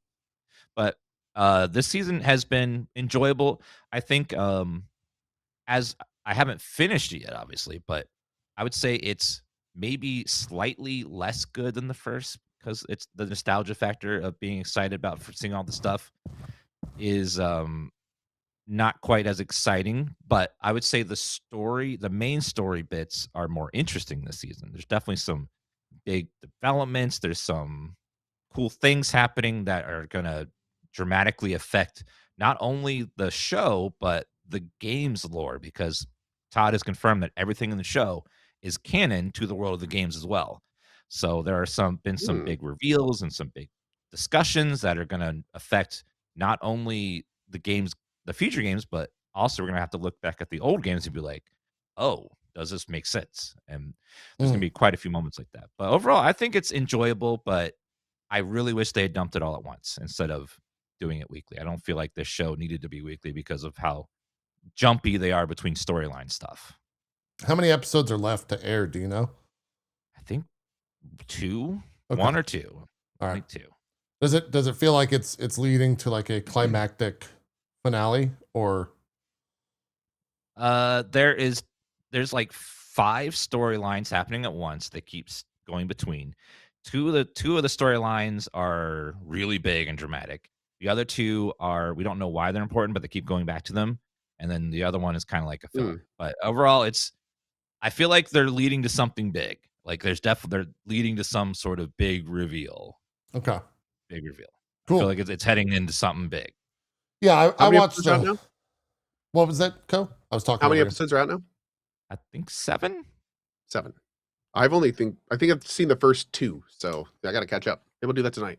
Yeah, I saw the first one, and that's it. I didn't dislike it. I just haven't gone back to watch the others. I'll probably wait till it's all out, especially after hearing Dan saying that the storylines are all over the place. And in terms of where they're jumping between the episodes. So, yeah. You know, can I just say something like that's gonna make me sound old and old man yelling at clouds and stuff like that? I was like, fucking 8 episodes, dude. Come on, that's modern TV. That is the 25% of what we used to get. We used to get like 23, 24 episodes. Not wrong. Come on, man. Not wrong. Mhm. Not That's wrong. how modern TV is. Yeah. I was watching Peacemaker season 2. I finally, that hot new show Peacemaker season 2 from 9 months ago. I was like, I'll watch it. I don't have anything to do. I'm bored. And then the 8th episode finished. It's like, oh, cool. That's a really fun. Okay, I wonder where we're going next. Next episode. What? What the fuck? Those were like 40-minute long episodes. Yeah. I agree, but go ahead. there's always a chance that you end up with a situation like The Walking Dead, where you have 26 episodes and then 20 of them we're just in a room talking to each other as zombies walking outside because we got to be quiet. Like where it's like there's a lot of just episodes where they're definitely low budget. They're trying to spread it out a little bit, but Well, I go okay. Meet me in the middle. Give me 18. Give me like 17, 18. Well, that's How about fair. that? That's How about fair. that? Meet me in the middle. Zeke, you should watch The Pitt. I think there's 15 episodes. I did watch The Pit. Yeah, in each season. I didn't watch. I'm waiting again until it's fully out because I binged. Like I finally watched The Pit. Now there's a reason why I waited so long to watch The Pit. The first time is because I live with someone who was a registered nurse, and she didn't. We watched one of the episodes, and she was like, "This show is pretty accurate and in so much of a way that it makes me feel like I'm back at work and I don't want to watch it anymore." Yeah, I was like, okay. I've heard that good. from a lot of poke. So I watched it on my own and I was just like, this show might be the best hospital drama I've ever watched. It's fucking amazing. Yep. I would agree.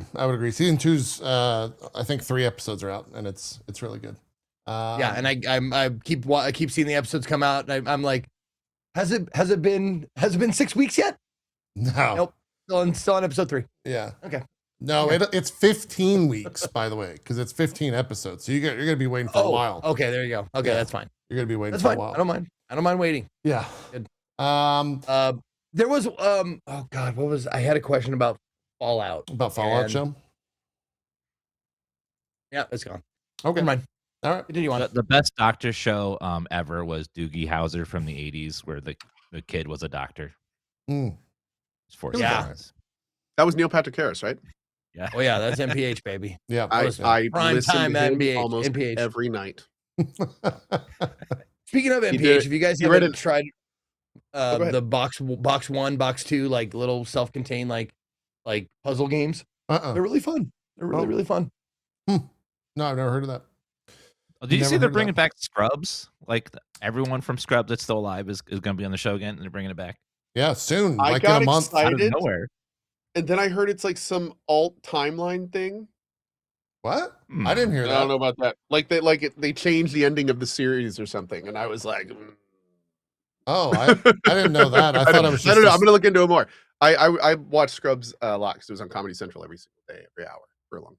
Yeah, So Scrubs is like Seinfeld. You couldn't get away from it for a while. it was everywhere. Like no matter Mhm. what, it was always on. Yeah. we'll see. There was a Going up new snippet. Someone asked why. So Neil Patrick Harris read or has done a ton of children's audiobooks, and one of my kids is super into a book called Henry Huggins. He did like the whole thing, so it's like every night Henry we're listening to Neil Huggins. Patrick Harris. So, Okay. Henry Huggins.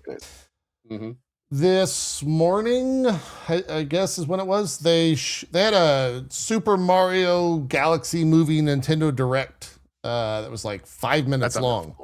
But man, I wasn't like the biggest fan of it. I wasn't like over the moon, I guess, on that first movie. It was good. It was fun. But they teased like Yoshi in this one. It's stupid how fucking nostalgia works sometimes. Cause like I saw that dumb Yoshi like guy Dino and they didn't give him a voice. He didn't have a celebrity voice. It's not like Jared Leto is voicing Yoshi. It's just Yoshi walking around being like, Yoshi. And I was like, that's perfect. Look at this little guy. Look at this little guy. This movie's going to be great. So I was very excited for that. It was only a 5-minute thing. It's not even really worth discussing more than that. But if you want to see Yoshi, there's a trailer teaser thing out there. Is Jared Leto still a thing? Dude, he was just in the most recent Tron, right? Yeah, he's Yeah. also Skeletor in He-Man. Oh my god. They're making a He-Man movie? Yep. What? God, You I didn't hear about that? Oh Yeah, my god. that was a No, I whole didn't. thing this past week. Oh no. Oh yeah. Oh yeah. no. Yeah. People just on the He-Man topic, we were like, oh, they're giving, like, it showed a picture of his like nameplate and it said like Adam, whatever his name is, and it said he, him on it. It's like, oh, they're giving He-Man pronouns now. I was just like, oh my god. He, him, man. It's 2026. Oh my God. We're changing the whole title. Yeah. No, that was a big viral Oh, thing this past week. yeah. Yeah. That was hilarious. Yeah. Oh, Scrolling through news here, seeing what else we got. They canceled the Prince of Persia remake. Oh yeah, Ubisoft. Yeah, yeah, that was a bummer. Yeah. Yep. That was a And bummer. this was the fully like 3D like realized Prince of Persia, not like any more of the 2D Honestly, stuff, right? that was one of the first actually exciting remakes I'd been like. That was a childhood game of mine, man. Like I was actually pumped for that. Like the Raven ones and those, not so much, but it's like if they nail that remake, that could be amazing. So that was a bit of a hit. That was Yeah. a bit of a hit. Yeah. Yeah, they were working on it for about 5 years and said that it was just in such a bad state, it would take so much more money and time to fix it that they decided it just wasn't worth it financially. That's at least what they're saying publicly, but who knows? Jeez. Quite the bummer. Yeah. I guess I'll loop this in with sad news. Here's a fun headline. Tom's Hardware. The sub headlines. I don't know if it's being dramatic, but maybe it's real. Anyways, it says data centers will consume 70% of memory chips made in 2026. The supply shortfall will cause the chip shortage to spread to other segments. Soon, you might not even be able to buy a calculator. There apparently is another major RAM manufacturer that is going to announce in April that they're no longer selling consumer RAM and they're just going to be producing for AI data centers. So it's like there's PC manufacturers are starting to get concerning letters. It's Yeah. Yeah. God. It's not looking great. Yeah. I know. It's not looking great. Jesus. I am so ready for this AI bubble to either pop or die down Dude. because it is getting insane. Yeah. So one really I'm interesting prepared thing for kind of- this. I'm Oh so my God. glad I'm prepared for this. You know how much RAM these take? No, you don't, because it's so little you don't even think about it. that every single thing in that box could run on a phone at the same time. Yep. Mhm. And it'd be Yep. more than okay. It'd be more than okay. But no, there's some really interesting research that's coming out because, or not really research, more like reporting that, you know, all these major deals are going on, all these major data centers are getting built, and most of them are being built off loans and financing. So it's if this thing doesn't work out, if the money doesn't start rolling in for these data centers and everything, and not all of them are owned by the biggest of the big companies. There's a lot of like private data center companies that is taking it could be catastrophic in what it's going to do to supply chains long term, because they're like changing for this. Yep. And then those companies could go bankrupt, and it's just like, oh, it's gonna be a big old thing. Yeah, there was. I old think thing. what you're referencing, Co, is all the articles that came out talking about OpenAI potentially being bankrupt by like mid 2027, just because of the operational cost, the annual operational cost being something like reportedly $20 billion or some shit. And dude, like some that. of the deals that these companies have made to build these data centers, they're like paying their local. It's all sorts of money in, money out problems Yeah. that don't make sense long term. Yeah. Yeah. Unless they're making huge amounts of money, which they're not sure if they're going to. So it's Well, I think the other thing too is that the average consumer doesn't care or use AI, and so that's why they're seeing the issue. Like no one's ultimately excited about the products that they're making, except for other companies that are also making AI shit, because then they can sell whatever, software that they have. Or Well, and also AI learning took all the models they dirt, have. so it's not like they got any money to buy anything anyway. Yeah. One of the AI Damn. companies announced they're adding ads to AI prompts soon. So you're like searching for something, and then it's like, well, before I tell you that, what about a McDonald's value meal for only $8? Jeez. Dude, No, or you have the it head reminds of me of, like, the- YouTube basically saying that, oh yeah, we're just going to start putting in, so it'll take your content and generate AI shorts for you. Oh, I Like saw the that head report. of Yeah. YouTube. And Yeah. it's like, well, that's, I guess, where all that power is going right now. And it's just like, what are they just want to flood YouTube with AI slop based on the, it's real bad. No, It's real no. bad. What Dan said reminded me of like the Truman Show when they're trying to do this reality show. They're like, they're talking to Truman, and they're like, you know what I do when I need to clean a pot? I take out my Brillo pad. Like in the middle of a conversation you're having with ChatGPT or something. It's like, have you tried Ajax TM? Yeah. Also, but about the AI and has like Dan was talking about the prompts, just so people are aware of this, when YouTubers go to look at comments that you guys have posted, it shows your comment, and then under that are the suggested AI responses. Yeah, that's And been there they a are while. all, wait, it is, but they have gotten scarily good.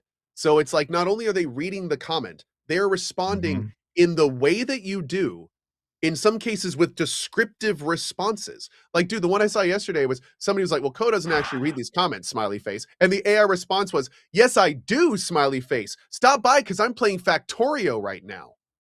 And it's like, that's because they want you to enable the auto reply to that. Yeah. Right. Yeah. That- Which you can that's do. what- You can just turn on replies to the comments. Yeah. So it's wild, man. Like, Dude, some of those responses are just like, holy shit. Well, I was answering an These email sentences the other day. I was answering an email like a couple days ago, and I was like, I got a response back from somebody, and I was like, okay, and I go to reply back, and I look at the Google generated AI response, and I'm like, well, yeah, that's exactly what I'm saying, and I typed it out myself. I'm like, that's why I was gonna say that. You're typing it while looking at it. I'm doing this as hard as I can. You. I don't need you. It copied use a like, period. because it's got like literally hundreds or thousands of emails that I've responded to go by, and it's like it said it in exactly, almost exactly word for word the way I responded, and it was really scary. Yeah. I had to turn that TikTok, stuff off. I've been streaming Gmail. with TikTok, and they have this new feature, and it's the worst thing I've ever seen, where it'll give you AI scripts as you're streaming, and it'll pop up and be like, hey guys, hope you guys are enjoying New Vegas. Let's keep these Vegas vibes going by giving some gifts now in chat. And it just like Wow. pops up like as a script for you to say to try to encourage Wow. people to give Jeez. gifts. Yeah. Yikes. This is ridiculous.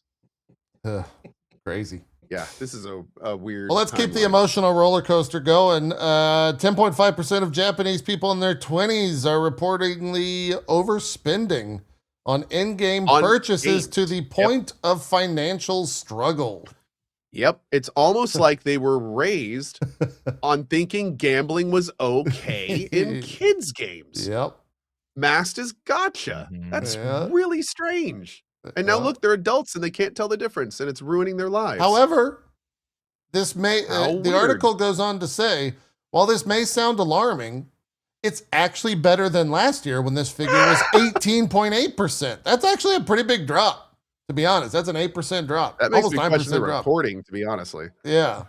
That's It doesn't says the sound data comes from an realistic. annual survey conducted by Japanese financing giant SMBC with a sample of 1,000 Japanese men and women aged 20 to 29. Study examines the financial awareness and spending habits of young adults with a good chunk of the statistics, focusing on gaming and microtransactions. Oh wow, somebody said that doesn't mean anything, but the people are now more poor to spend money on game. I mean, yeah. I mean, Jesus, who knows these days? True. But There's some interesting stats here.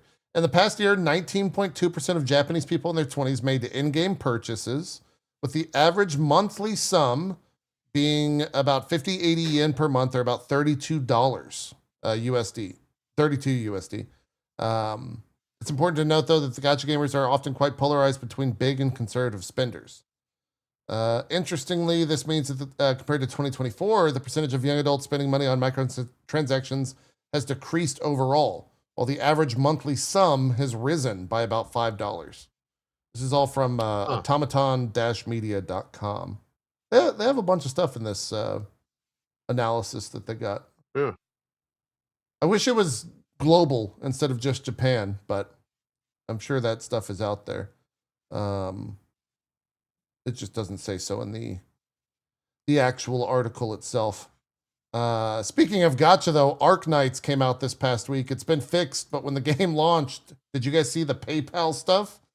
Oh my god. No, what happened? Oh god. So you could purchase what's the Arknights Infield, I think is the name of the game that came out. Had some like 35 million pre-registers or some astronomical number. They wanted me to do a sponsor of that one. Do what? So they wanted me to do a sponsor of that one. Oh yeah, no, they hit up a ton of people to do sponsors. But in the first maybe like 24 hours, first 12 hours, you could buy stuff in game using PayPal, which is pretty common. PayPal's like, super normalized, whatever. Yeah. And the issue was that people were getting random charges to their account, to their PayPal accounts from other places in the world that they didn't really know what the fuck was going on. And so for the X amount of hours that they had it, they eventually disabled the PayPal connection. I think it's back now. And they gave full refunds on everything as well. So it's already all been fixed. But the issue was, it says PayPal still disabled. Is that like you were just randomly spending someone else's money through PayPal whenever you would buy something. Or alternatively, your account would just be charged for like a monthly subscription, a random gacha pull. And like people were getting charged in like currencies from not their own country. So there was a content creator who's streaming at the time. He's like, I just got an email that someone spent 50,000 pesos on something. And like this person just spent X amount of Libra on something. What is all this shit? What is this fucking email? And it turns out it was just amazing. An issue that happened. So I don't know how that happens, but that's a really wild start to a gacha game to have PayPal just randomly charge people on different accounts. It's weird. It's a little bit of a weird thing. That was for Arknights Infield. Evil Buho, you were asking what game that was. What else is there this past week? Let me keep scanning. Tainted Grail: The Fall of Avalon sold 1 million copies. They passed Congrats through to that. them. Are you done with that game, Code? Did you finish? Nope. Still on Act 3. How the fuck? How many hours you got in that game? Oh, lots. You're over 100, right? I think we're getting close to over 100, something like that. Yeah. With the expansion. There's also a full expansion out now. So, game's awesome, dude. I'm savoring that game. I love it. That's wild. Yeah, man, it's fantastic. Absolutely wild. What else do we got? That might be it for news. Chat, are we missing anything? Terraria put out an update, bigger and bolder. They're doing stuff like Terraria 1.4.5. That's a thing. I need to look. There's apparently a video that shows all of the updates coming. I haven't looked at that yet. I'm very curious because people seem to be very excited about it, but I'm not sure what like the headlining I can show you the are. video, but I watched the video and I didn't play it. And chat was like, oh my God, that's so cool looking. They didn't like have, when they show the video, it doesn't have like a lower third anywhere. This is the video showing new things. So when I see this, I'm just like, I have no idea what's new and what's not. You can I saw you can preview armor and stuff. Okay. This is like a tile set change or something. Whoa. You want me to full screen it? Did they redo the crafting thing? Oh, wait, I use mods. I'm going to hit this. Like, I don't know what it's going to do. Okay. Oh, hey, nice. Dan's not here. We'll be back, Dan. That's okay. Wait, what are they doing? They pick different things in the scene? I guess. Yeah. Oh man. Am I gonna have to play Terraria again? I was thinking about that. They put Oh, in new my boss Lord. music. See, I was saying it's all quality of life stuff as well. Ooh.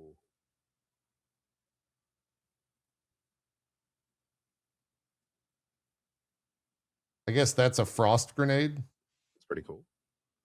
You can turn into a rat. Oh, that's fun. Huh. But then there's like a boulder that looks at you or flies at you when you're not looking at it. Weeping angel shit. Oh, yeah, nice. Yeah. I don't know. Cool. All that's there. Terraria is such an absurdly good game. Yes.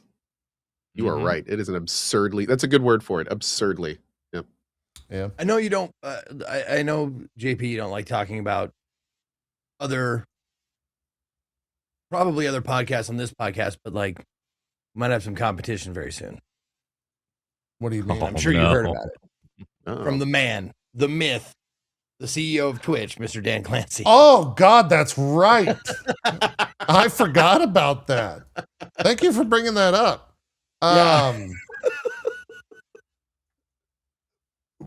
Man, exactly. Man. On behalf That's of Dan's perfect way- everywhere, I apologize for his behavior. Not all Dans, okay? Not all Dans. Not all man. Dans are the same.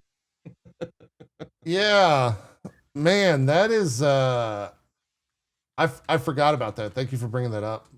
Yeah, Zeke. No, this past week, Twitch announced that they will be having a Dan Clancy, the CEO, will be doing a new podcast called Let's Chat, where I think it's going to be twice a month.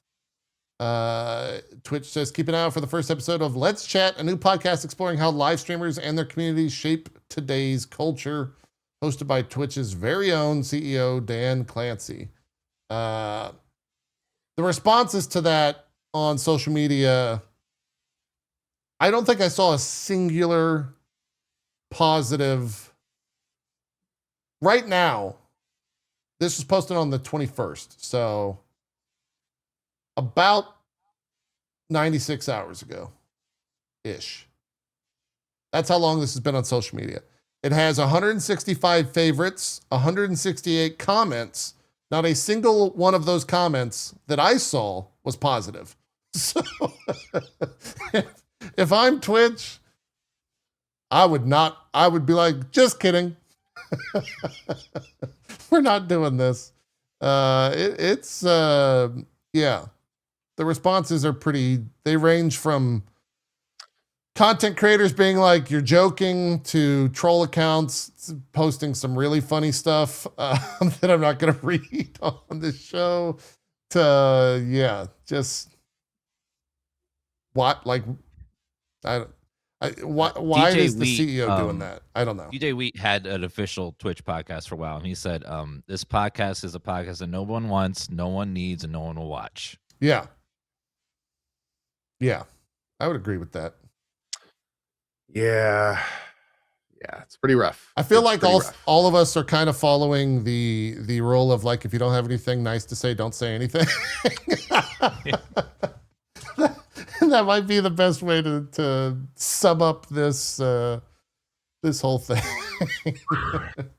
Nothing we haven't said before. Yeah, it's rough. I'm still scrolling through the responses. I'm trying to see if there's a winner.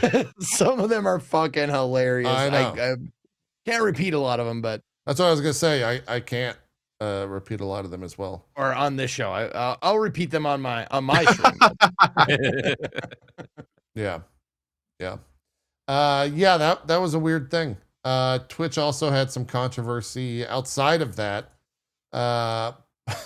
This past week, when did you guys?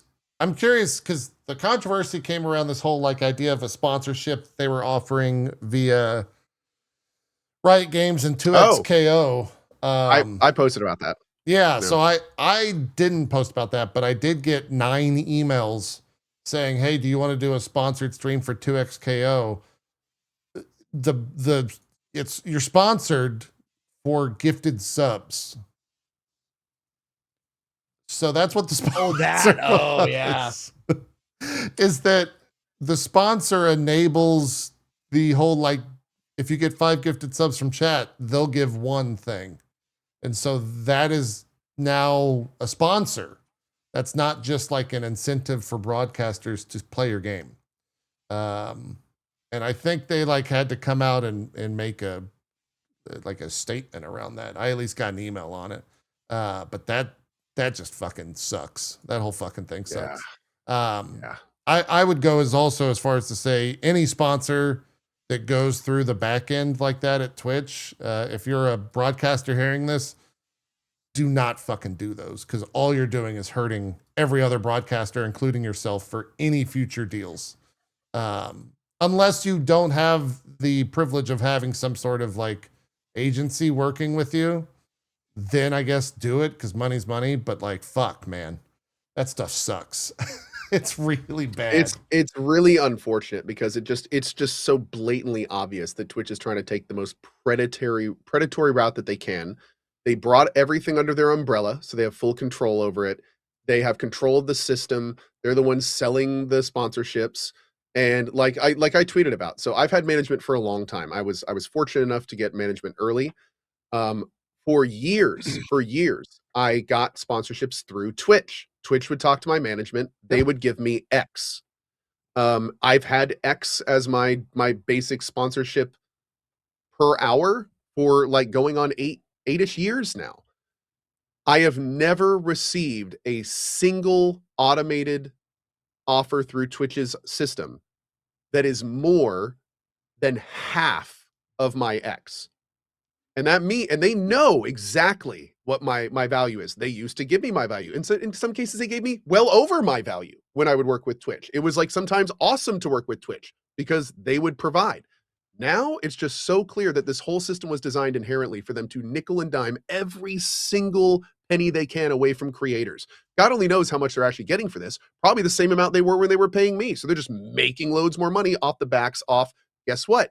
The creators that need the money the most, because the people that have representation are the ones that actually can get around this system. Yeah. So they're literally nickel and diming the only community that can't possibly represent themselves adequately enough to get their value. It's like, like what Twitch has become these days is just horrifying sometimes.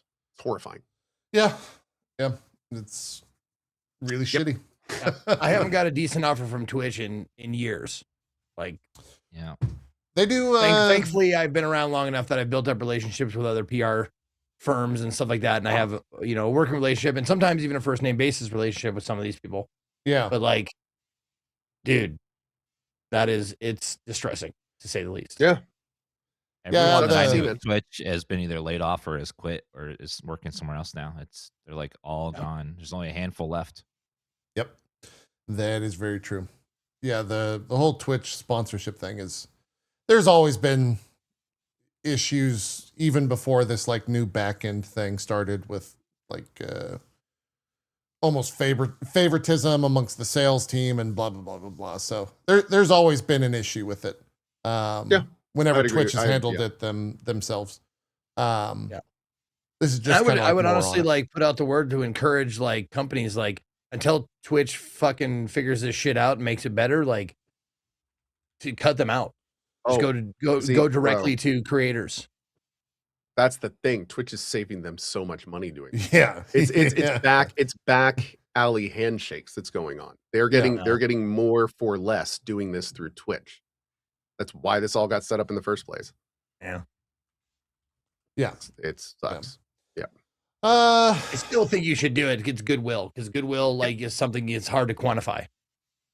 Yeah. Agreed. Yeah. I was going to be really cynical, be like, but goodwill, no one gives a shit about goodwill at the end of the year. Something like that. But Goodwill ain't buying my food. Yeah, goodwill ain't buying my food. Yeah. Well, I'll tell you this.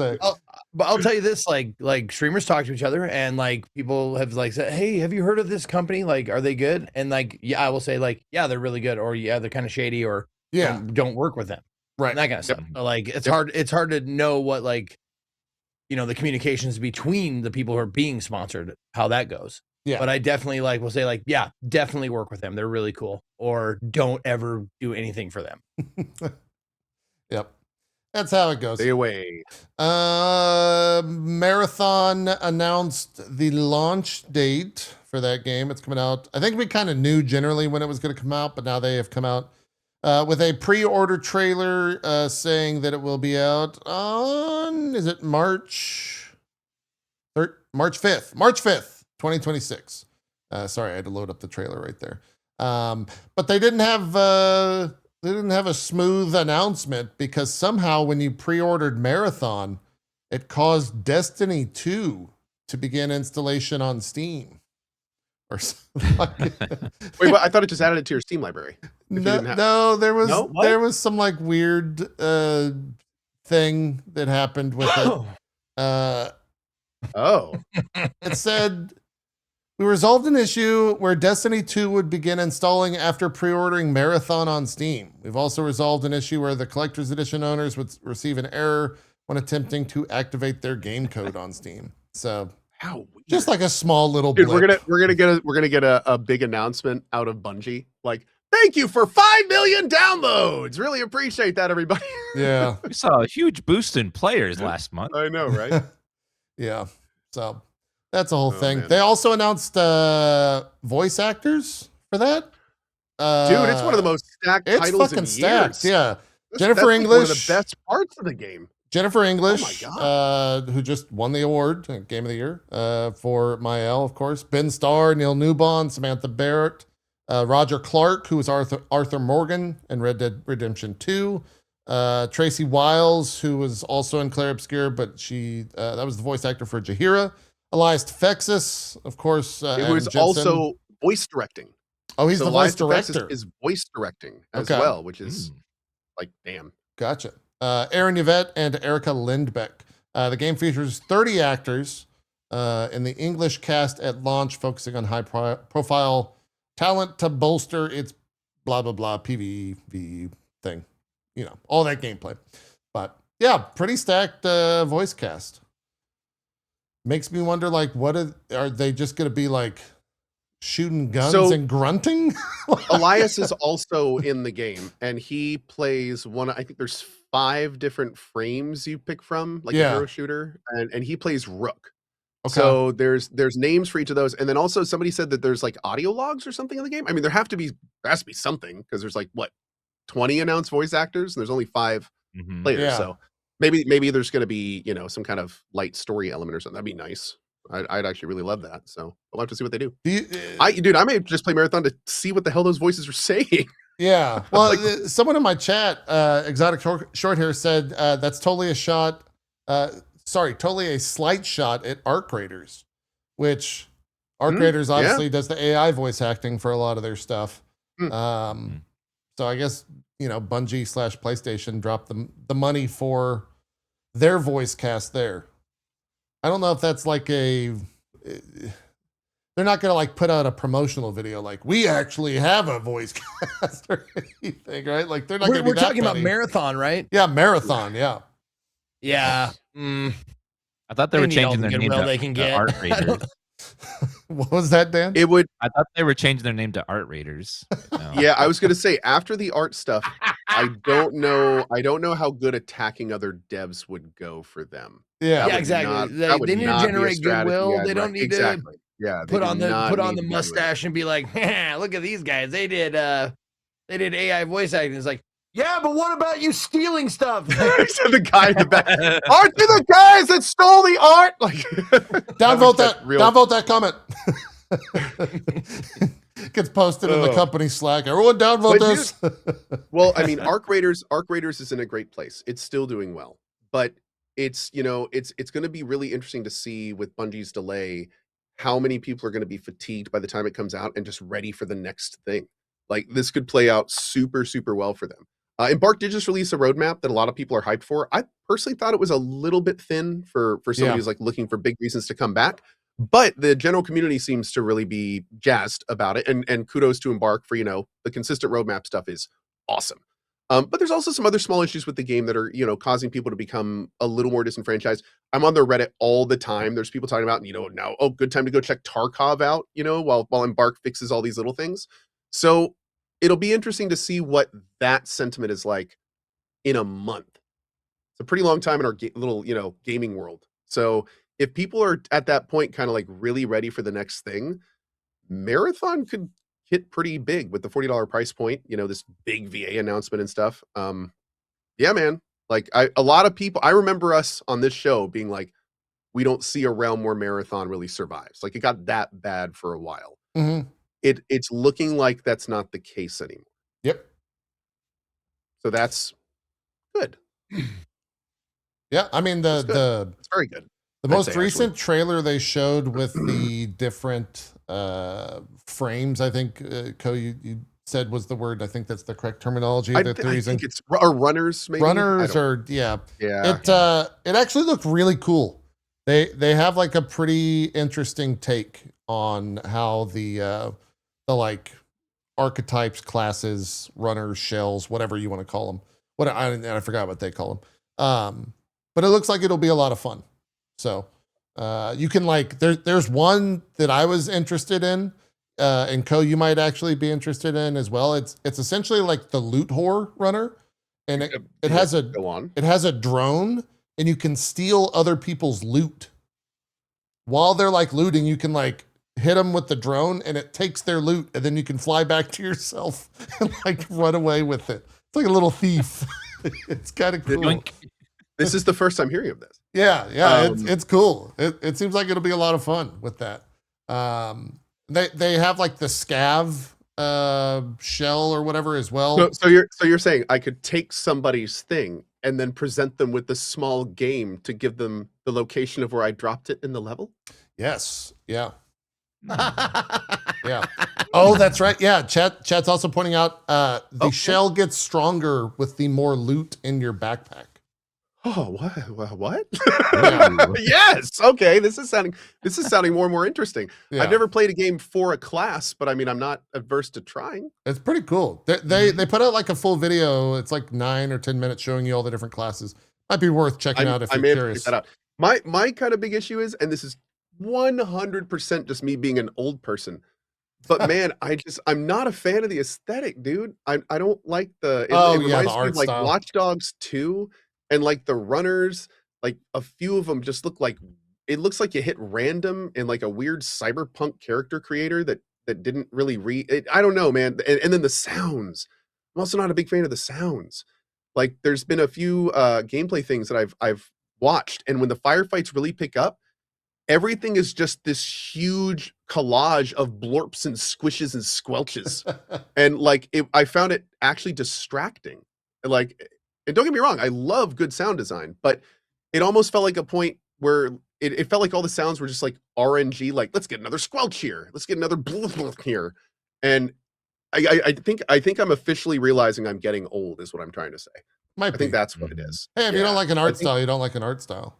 Also, my brother worked on the game, by the way. This is that's my brother right there. He's a dev on the title. So we've had a Dampelganger, and now we have a JP lookalike too. Is that PJ? That's PJ right there. Honestly, yeah, he got a full-time job. Oh, that's Paul John. Okay, nice. That honestly looks like someone put a prompt in for AI generation 3 years ago. Like, all right, make me an AI JP. Here we go. It's sort of right, but not quite. You're like, I can see it. Yeah, exactly. Is this the little drone? This is the little drone thing. This is the thief gameplay, yeah. So he's like stealing loot, now he's just flying back to his body. I think that's pretty cool. Like, it'll just be fun to fuck with people. I know, just take all their stuff. Just take all their loot, and like you fly by during like a flight, and then you have a grapple, and you could just like grapple away, and yeah. So just out of curiosity, like you guys are totally on board with like the giant flat colors and I will go as far as to say I've been a fan of the art style since the beginning. Yeah. Okay. I'm with you, Ko. It's not for me. Yeah, to me I can't- personally, it looks like the level glitched and the textures didn't load. Like there's It definitely errors looks or weird, but I something. think that's why I like it. Yeah. Well, I the don't- I part for don't me is know. it's just like I think I don't- hate that color of yellow. Like that color of yellow in particular, that weird off yellow neon-ish kind of thing. I'm just like, I don't like that color in particular. And they use it over and over and over again. Like for all the splash screens and all the name titles and shit like that. That's a heal buddy, I think. Oh, okay. Yeah, like heals your friends, stuff like that. You can. Oh, I'm or you going can to throw it stop ragging on it until I try it. That's what I'm going to do. I think a big thing for me is I play games a lot of times for immersion. And it's really hard for me to like look at these environments and be like, these are even a semblance of any reality that would make any sense. It looks like real life, the video game. And like, and the weird part is for me again, as a marathon fan, this is all supposed to be the ruins and world of the first game, which had none of this stuff. So I think it's just too much of a schism for me. Like I can't connect with it in any meaningful way. Because it's just so obviously stylized and stuff. I don't know. This probably doesn't make any sense what I'm saying, but All No, right, I know Joe, what you're come saying. on, it's time for your I know. pudding, buddy. Let's Thank- go. Let's go get your pudding and let's Thanks, take a nappy. Thanks, buddy. I It's been a long day. I've been up since 10 a.m. did. I know you have a hard life, don't you? Come on, let's go to the I day room. do. Yeah, Thanks, I'm buddy. seeing it Play some pop up. checkers. I'm seeing it pop up in chat now. Did you like Mirror's Edge? The art style in Mirror's Edge? because it's kinda similar, right? I mean, a little bit. I think Mirror's Edge was far more realistic. Yeah. So Well, It's like a would- combo of Mirror's Edge and Cyberpunk, and it just came out bad for me. See, Sure. well, I had a long discussion about this. I like Cyberpunk. I feel is real. I feel like Cyberpunk is a realistic attempt at incorporating that kind of thing. This though doesn't give me the same feeling. I don't get the Cyberpunk 2077 is one of my favorite games, if not my favorite game. Yeah. And to me the schism. I'm trying to figure this out myself. I'm not saying y'all are wrong. I don't know why I'm I not, don't. I'm not yeah. confronting you. No, Opinions I'm are just saying opinions. I realize there's a weird disconnect there. Like, if you love the cyberpunk aesthetic, what's wrong with this one? But I don't know. Something just doesn't click. Yeah. Like I said, I'm gonna try it, and damn it, I'm gonna be that loot thing, and I'm just gonna take all your shit, and maybe it'll be a lot of fun. Maybe so. We'll see. Maybe Yeah, so. man. This Yeah. game is going to be interesting though, because a lot of people are expecting like Arc style experiences. But first of all, this doesn't have any kind of a matchmaking thing. And I don't think they actually said they're never going to put something like that in, if I'm not mistaken, a PvE or a less aggression based matchmaking system. And I think this game is far more geared towards the PvP part, right? I didn't hear anything from the playtest of any type of I think us it's versus more them. Is there even a PvP them to inclined. fight in the game? I don't know. I think it is more PvP inclined. Yeah, okay. Is it just fighting other players, or is there any PvPvE? There are there's other like humanoid. It doesn't have the like kind of monsterish thing that the Arc current has, but there are robots. I guess. Oh, let me say that better. Is everything you're fighting, and maybe we don't know this yet, but is everything you're fighting just like normal enemies, or are there going to be times when you have to group up with other players to take down the PvE stuff? Because that's the only thing that we know the answer super yet. made the Arc stuff interesting. Is like, yeah, going around one-shotting Hornets and stuff, that's one thing. But when you start getting the Bastions and the Rocketeers, like solo players would have to kind of, deal with that. They've kind I wonder of if like Bungie's going to do that. hinted at that a little bit, but for the most part, at least in that first like beta that they had, it was kind of just normal humanoid things. So People are saying all these questions have been answered in vid docs. That's why I'm asking. I don't have the time nor want to watch the vid docs. So Yeah, if you know just the give answer, us the you could just say that instead of complaining about the answer being on Google. Thank you. there you go. That's why we have you, Chad. Have you not fucking I know. figured this You're out the yet? Google. Come on, man. Yeah. Jeez. Chat Come loves on. to tell us stuff. Jeez, This is your moment. Jeez. Of all the Insane. times you do not want to tell us things, now is not the time, chat. That's right. Yeah. Now is not the time. Are you gonna keep mum about this shit now? That's right. Yeah. Speaking of people Anyway. being in video games, Uh-huh. we were talking about voice acting. I had the segue set up when we were talking about voice acting. but Okay. Nice. I'm going to still use it. Let's hear it. I heard there was one of the people on this show right now that was in a recent video game, and his name is Dan S. Poe is Gaming. in Tainted Dan Grail, I S. believe. Gaming. We're talking about No, Dan S. quarantine, Gaming. dude. hot Dan, new what game were quarantine you in? model, Dan S Gaming. Well, Devolver Digital asked me if I would like to be in a game coming up of a demo I streamed, and it's a little game called Quarantine Zone. And I am one of the people that can. The way the setup of the game is there's a zombie outbreak, and you're running a checkpoint. You have to scan people to see if they have the zombie virus, and there's lots of symptoms. You got to go through a list of symptoms to see, check their eyes, their skin, their teeth. They like see if they're bleeding, or do some tests. And they're like, "Would you like to be one of the NPCs?" And I was like, "Yes." So I sent in some pictures of myself, and they 3D modeled me, and then I recorded. You some sent him voice like acting boudoir lines. shots. They wanted pictures like from these 4 angles, and had to be like full good lighting and stuff. And then I had to record about 16 different lines and send it to them, so of me voice acting, and Nice. it was Hell yeah, fun. dude. So this was my first time being like in a game with voice acting like that. And it was super cool. And if I show up in your game, you can do tests on me. You can send me to quarantine. You can send me to liquidation. You can let me be free. You can also scan my body with that X-ray machine right there. Oh, I've jeez. always wanted to liquidate. That's great, This dude. is great. No, honestly, Quarantine Zone is one of the few games that's come out that I was like, man, I wish I Wait, wasn't he's in the middle wearing of the doing same CD thing you are Ramathon. right now. I know, it's like the same hoodie. I'm sorry, Zeke. I didn't mean to interrupt you there. I had a That's moment. all right. I got rid of myself here because there can only be one. If you have multiples of yourself, it can cause time problems. So Do you feel stronger? Do you Yeah. feel more powerful? yes, I absorbed its power. Okay. And now I am the greater. I'm basically on my way to become Dr. Doom. So you're Yeah. greater than him? Yes, I'm Dan Plus. Okay. Oh. Greater Dan. Greater Dan. Yeah, if you haven't It was- played it the was game, bad. it's super fun if you like Papers, Please or Containment Zone, where you like you run little checkpoints, do your little tests and stuff. It's only like Or that 15 or 20 bucks. Or that It's one, on oh god, what was the one with the fake country border Contraband whatever. Police. Oh, Yeah, yeah. Contraband Police. There it is. Yeah, that one. That was That one was great. That was super No, fun. no, love this that one. what I was to just finish my sentence. Like, this is the one of the only games that's come out that I've been like, I wish I wasn't doing CD Ramathon so I could play it, because I'm gonna play it like hopefully immediately after CD Ramathon gets done, because I love the demo and I think it's gonna be super fun, especially with chat. Yep. And I Okay. can't wait to scan Dan. I've been waiting for this moment for so long. I've wanted you to wanted to see scan what's my body underneath. forever now, Zeke. So He's gonna get real close to the monitor. yeah, you run that scan. Is that one of the voice lines? Did you have to work on that voice Oh line? yeah. What was your favorite line from it to put you on the spot? When you send me to liquidation, I'm like, oh, is this the VIP area? Oh, that's pretty good. Did you write your own lines or have any like say? I got to write my own lines. They're basically like, this is what's happening. You can make up a funny line for when this happens. Like you're set. Oh, that is you're set to damn. quarantine, you know? That's awesome. That is Like, so I of spent all cool. the on stuff. Those been in, I've never been more jealous of yours. Oh, thank you. I awesome. would love to have been in Quarantine Zone. That would have been a fun one. Yeah. For sure. Yep.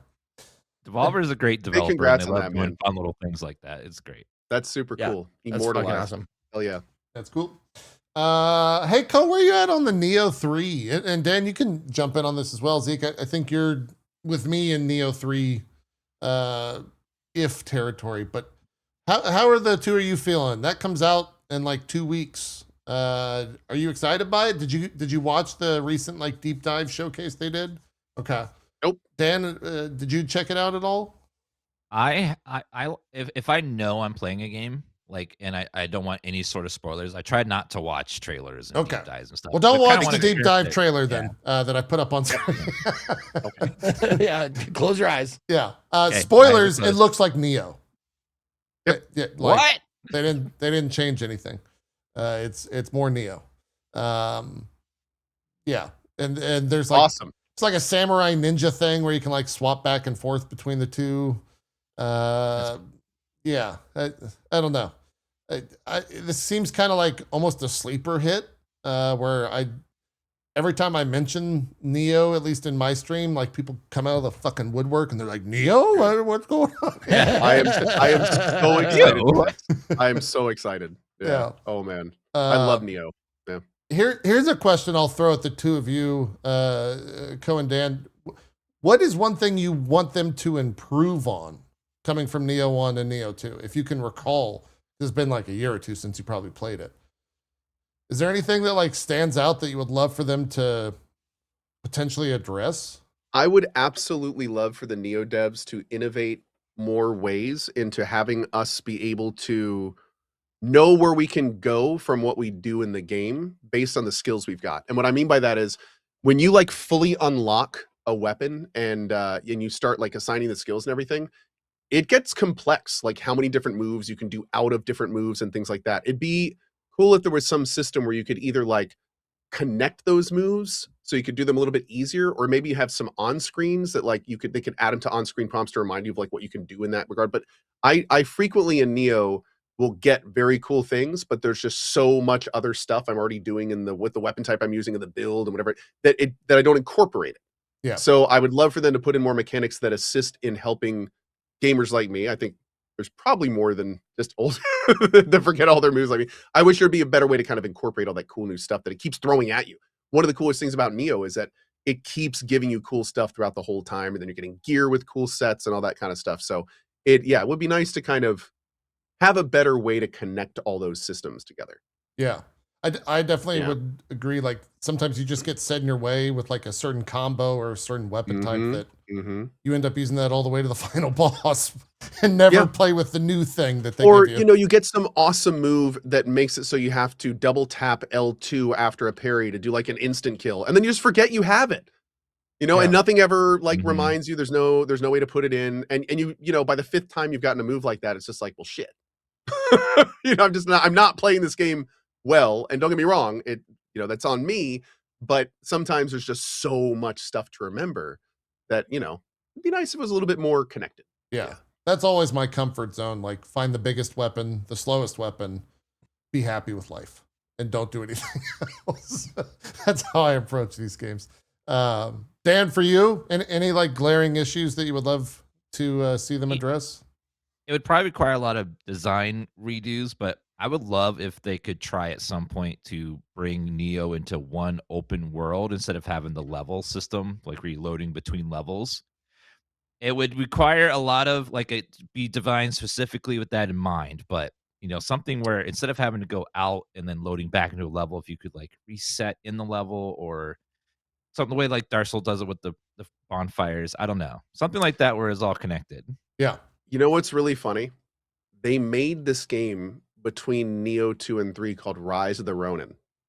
And I tried multiple times to play that game, and I bounced off it all the times because of the setting in the world. I completely agree with you that I find that a Nioh game like that would be so much better, and I really hope they one day do that. The thing that worries me is Rise of the Ronin didn't do very well.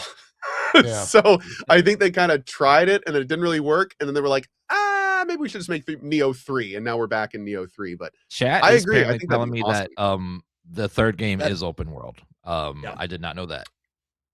What? What? I did not know that the third world was open world.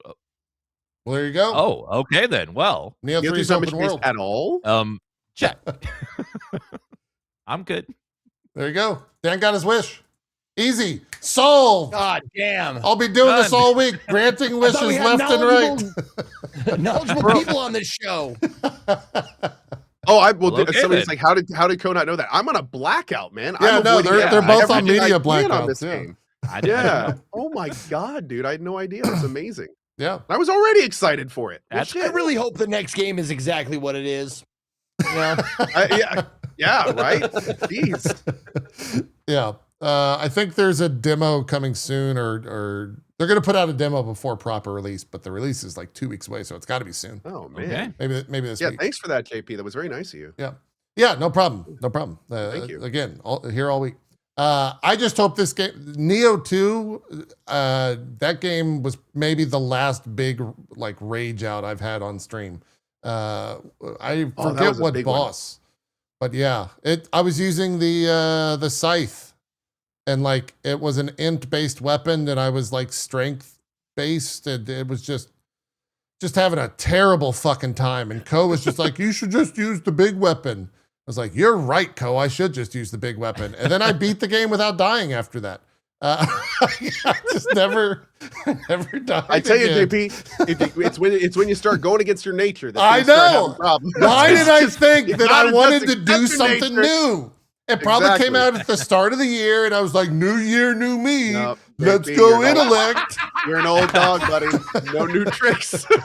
But I should have just stuck with the classics. Big weapon, big smash. Come on, JP. You know better. Yeah. Just do the To one be thing fair- you know to be works fair, every time. Nioh without fail. Nioh is so good with big weapons. Like the big weapons in Nioh, they're so satisfying.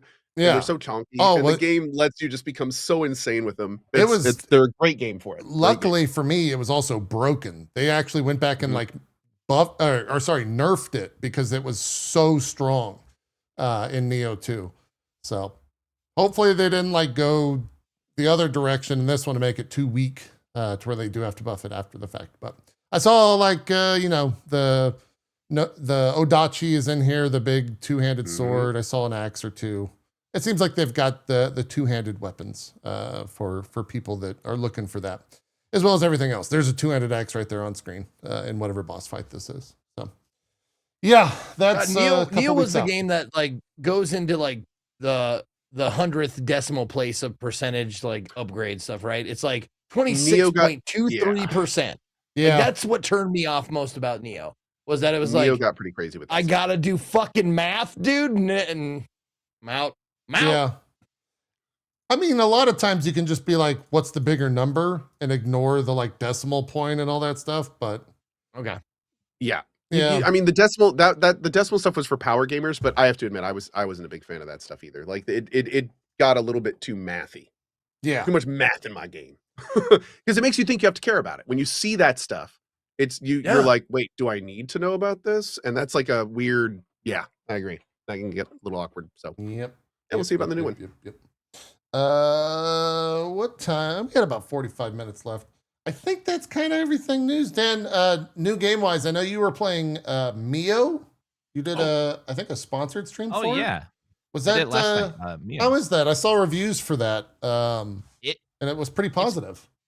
If you like Metrovania games, it's very beautiful. It's fun. It is really hard. It is like doesn't mess around with difficulty. Oh, So if you don't really? like difficult games, I recommend staying away. But it's Well, got damn. good music. The gameplay is fun. It's just it can be really tough. As some of the boss fights are really hard, but I really enjoyed it. I had a really good time. Only played about 2 hours of it, but those first 2 hours were fun. And the basic concept is you're like your little robot little creature, and you use your like hair to attack stuff, or like they're like little vines, and the world's like an apocalyptic state, and you're just trying to revive this giant facility little by little using your map and very Metrovania mechanics. Like can't go through here until you find an ability, that kind of stuff. But the movement was really nice. The music's beautiful. The aesthetics are cool. I thought it was a really beautiful little Metrovania game if you're looking for something to play. What was like Very nice. specifically difficult about it? Mobs just did a lot of damage. You didn't have much HP. Like what? All the above? For the first part, at least, you don't have a dodge button, so you have to dodge by jumping or double jumping, and the enemies would hit hard. You only have you can get hit twice before you die. So you get hit 1, 2, then dead. So Wow. if you get hit 3 times in a Oh. row, you're dead. So it's pretty like the low health amount, and also every enemy requires you to hit it like 3 to 5 times to kill, like even the little dudes. So you got to like go up in there and be in there for a while. So like, Are there difficulty it- levels? not that I saw. And one of the Oh. cool mechanics of the game is you can like equip yourself with abilities, and you have like bandwidth, like 25 power to equip different passives, where you can like mix and match your builds and your outloads and stuff. Like you can get rid of the UI to give yourself some more power to equip something else if you want, or Huh. That's you kind of can fun. not see enemy health and that kind of stuff. So it's got some like interesting mechanics in there. It's just a little bit difficult if you're not good at dodging or avoiding, or you just like to swing and not think about stuff. Like, because enemies will attack you, and if you don't jump out of the way, then you'll only get hit 3 times, then you're dead. Cool. Yeah, I saw But there are a lot health of upgrades over time. a lot of 8 and 9s for this across the board from all the reviews. So seems like a lot of people are enjoying it. But the second I saw Yeah. Metroidvania, I was like, well, that's not going to do well on stream. Yeah, it's I not kinda a went good the streaming opposite game, direction. Yeah. unfortunately. Yeah. So that one was out for me, but it does look nice, like graphically from watching you play this. Do you know how long it is Graphically by any reminded me a chance? lot of Blueprints with the Oh, sketchiness of it, everything. Like if you, it's hard to tell on the Oh stream here, yeah, but I like see it's that. very Yeah, you bet. hand sketchy, like Blueprints was. yeah. Yeah. Any idea how long or how much gameplay there actually is? Did they give I you in like don't the know. the Some people were sponsor saying- list you got? I don't know. I can look up some Steam reviews, but I'm not exactly sure Okay. if anyone's beaten it or not. Yeah. Cool. The full name is it's actually I think capitalized. It's an acronym. Memories in Orbit. Is that right? Yeah, Memories in Orbit. Yeah. Nioh. Memories in Nioh. Orbit. There you go. That is that. What's Real up? quick, did anyone play Hytale? Yes. No. Yes. Yeah, I think Dan and I played it. Dan, what'd you? Okay. I thumbs up for me. It needs to cook a lot more, but it. Yeah. If you like Minecraft, specifically if you like modded Minecraft, because it reminded me of modded Minecraft by default. Like if without having to install any mods, like a lot of quality of life, a lot of depth on the crafting and stuff.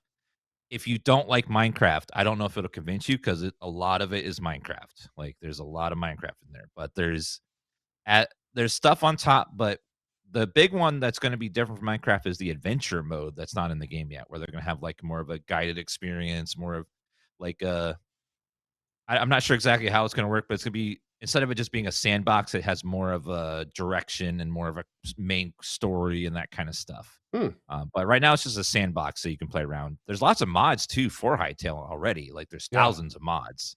So like modders are already going insane with it. So if you like Minecraft, I think it's an easy try it out. It's worth $20. If you don't like Minecraft, I don't know if it'll convince you because there's a lot of Minecraft in it. But if you got $20, you don't mind trying something out, see if you like it, give it a shot. But otherwise, it's definitely undercooked. There's not that much content right now. You run into a lot of like walls where things are like work in progress or not finished, that kind of stuff. Yeah. But overall, I think it's got potential. I think there's Dude, potential. if I there didn't to be good. know better, I would say I was watching modded Minecraft. Oh, they Like, this don't is- hide that. Yeah, I mean that's what this Wow. started. It was as. so it started as a giant like Minecraft modding community. It had tons of mini games. It was this big thing. And then this is where I don't know all the details. Apparently, like they were either told they had to stop monetizing or something went on where they could basically no longer support themselves. And they were like, okay, we're going to go out and like basically do what we wanted to do, but we're going to do it in a way that we can, do it right. And then Riot came along and helped out that dream become a reality. And here we are. But it all started in Minecraft. Well, And I think there's more than that. Riot bought it. They wanted to make it like thing. And then Hero shooter. yeah, Riot was like, actually, we don't want to do this anymore. And they sold them back the game. Now they're no longer affiliated with Riot whatsoever. This is like I think they said this is a build from like 4 years ago, or not a build, but kind of where the game was 4 years ago without all the Riot stuff added into it. But that's where it picked up so much like press and whatnot, is because it was massive going into Riot, and then Riot didn't do anything with it, and they sold it back to the company. Okay. So it's kind of like a double success story, I guess, in a way. I was just gonna ask, is there like bad blood there, or is everyone cool? Like No, they're actually cool. Like Riot Games was promoting the game and like tweeting it out, like go check out Hytale. Dude, that's dope. That's cool. Yeah. So it was feel goody in that way, but it's very much Minecraft in like all things. Like, Yeah. it's Minecraft in all things. yeah. They don't try to hide it. That's just what it is. It's like modded Minecraft, but not Minecraft. Yeah, absolutely. But I enjoyed it. Yeah, I was super on board. They were very clear as well. And like, I think even on their actual FAQ on their website, where they were like, hey, this game right now is pretty bare bones. We're putting it out because funding, and we want people to see what we're doing. This is our job now. We're not backed by Riot anymore. We need to make money. And I think they came out and said at like right around release that they had secured enough pre-orders / purchases that the game was funded for the next 2 years. So it's doing well in that Good for regard. them. Yeah. There's already 144 pages of mods. Wow. Yeah. Minecraft modding community is insane. The stuff they make is nuts. So they're going to go wild on this now. And they've pushed out 2 big updates of their own as well. So they're actually making pretty big wide sweeping changes and improvements, quality of life, all that stuff, which is cool. Hell yeah, dude. Awesome to Are see. there like progression based goals in the game yet or anything like that? I think or that's is the it just adventure like- mode, right? Well, there's like armor and stuff. Dan, how far did you get on like the progression chain, I guess? I only played for like a few hours, so I saw like the red lava zone, and that was where I stopped. But I went through like 2 tiers of gear. Okay. Outside of the gear, there's not really any goals yet. There's one like memory thing that you can collect, but outside of that, like pretty bare bones. Mostly just exploring, looking around. The progression's like Minecraft, where you look in your craft log, seeing that you need mithril, and you don't know where that is. You haven't seen it, so you got to go find where that is, and then when you find it, then you build the stuff, and then you're like, oh wait, now I need a diamond. Now I got to go find where diamonds are. Yeah. Mostly just exploring and try to find stuff. Exploration seems to be the biggest draw for it right now, Zeke. Okay. There's not like a quest like thing. No, to I think go down. Yeah, I honestly think the biggest barrier for me not getting into Minecraft or a game like this is what Valheim did very well was like progression. Is like, here's 5 bosses. Here's your new biome. Build up your shit. Go beat that boss, and then go to the next biome. Yeah. Like that was very, very, zen for me. It was like, okay, I made it to the iron biome. I'm gonna mine a ton of iron. I'm gonna get some better armor, blah blah blah, more recipes, more food, yada yada, and then I'm gonna go fight the boss. And now onto the plains or whatever. Yeah. And that's what this will have in that mode that Eventually, Dan yep. mentioned eventually. Yeah. So yeah, Dan, I explored on the surface rather than down below. And I ended up in the winter area, the like snow area. But instead of fighting the mobs, which I was clearly not equipped to do, I just ran inside and like looked at the chest and then got the highest tier loot right out of the game. Just ran away. Well, there we go. It just Bada fucking boom. broke the game. Everyone in chat was like, bro, you just looted like a tier 4 sword as your first Game loot. beat it. And I was like, yeah, this game's easy. So I got like maybe 2 hours out of it. But I Easy will go life. back and play it once they add all that stuff. The exploration was actually a ton of fun. And it ran well. The server was cool. Yeah. I'm definitely on board for it, but I don't think it's ready for you yet, Zeke. I would wait till they put some updates into it before you dive in. So yeah, and it sounds like they're doing well. And they're going to be around for a while. So that is Hytale. What else has come out that we have not talked about because we haven't done a show in 2 weeks? Co's all on the Factorio kick. Yeah. Oh my god, dude. Yeah. Addiction is real. Still like super addicted. Dan's on the Abiotic Factor kick. Yeah, how you liking that, Dan? I didn't play it last year, and I'm playing it now. And wow, that game is smart. It's clever. It's like spooky. It's got some good lore. It's just I'm really having a good time with the Abiotic Factor. It's the game Awesome we to all hear. played together in that demo like last year. Remember, all 4 of us played. Yeah. Yeah, It feels like a Completely different game, though. I know completely it's so different, different yeah. now. Yeah. It's But yeah, crazy. it's great. Both solo and probably in groups too. It's a great game. Can't recommend enough. And if you're gonna play, I recommend don't listen into anything. Just go in not knowing what to expect. And, Mm-hmm. it's one of those games that rewards just exploring and finding stuff out on your own. Nice. It's so good. My chat mentioned something. Oh yeah. Who played No Rest for the Wicked? I did. Anyone else check out Again. the co-op update? Okay. Co, was it? How is that? I mean, you played it solo, awesome. so like, is it? Yeah. I didn't really do the co-op stuff, but I mean, No Rest is still awesome. It's been awesome since the beginning. It's just getting better and better. I've not done the co-op thing yet, but I've heard good things.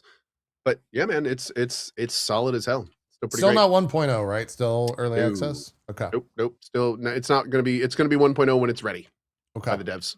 Gotcha. Yeah, I saw. I think it was at the beginning of the year they came out and they were like, "Dude, all the PoE and Diablo players think you want to play a real game or something like that." Yeah, my eyes just glazed over and I kind of tuned out. They were doing the whole like Sega does what Nintendo don't kind of a thing. Yeah, a little bit. They have a particular developer on their team that is very vocal, and he thinks very, very highly of the project, and his delivery is not always fantastic. Yeah, he got into kind of a Twitter beef with Mikey Got into Barra. a lot of Twitter beefs. Yeah, the former Xbox guy. Xbox? he's a Activision, something like that. Yeah, there's a back and forth. Yeah. So he's just kind of going back and forth with that. That's what I saw about that game, but I haven't checked it out. Still waiting for 1.0. I know Dat Mods was enjoying it, and I think Strippin and friends are, I think, playing it right now. So if you want to see some co-op action, you can go do that. Zeke, how's Apparently the old? Oh, go ahead. It's free until January 26th. Yeah, Till it's free this tomorrow, I weekend. guess. Yeah, free Yep. this weekend. Zeke, how's CD Ramathon going? It's awesome. It's actually it's a little bit of good and bad this year because it hasn't been like the installs have not been that difficult this year. And I'm probably cursing myself because the next week is the last week. Oh, But like as much as I don't get along very well with Windows 11, Windows 11 can run some old CD-ROM games better than Windows 10 ever could. It is so much better at that for some reason. I have no fucking clue why. But I have been able to run a bunch more games on Windows 11 than I have in previous years. And maybe it's just serendipitous. Maybe just the game choices that are more intuitive.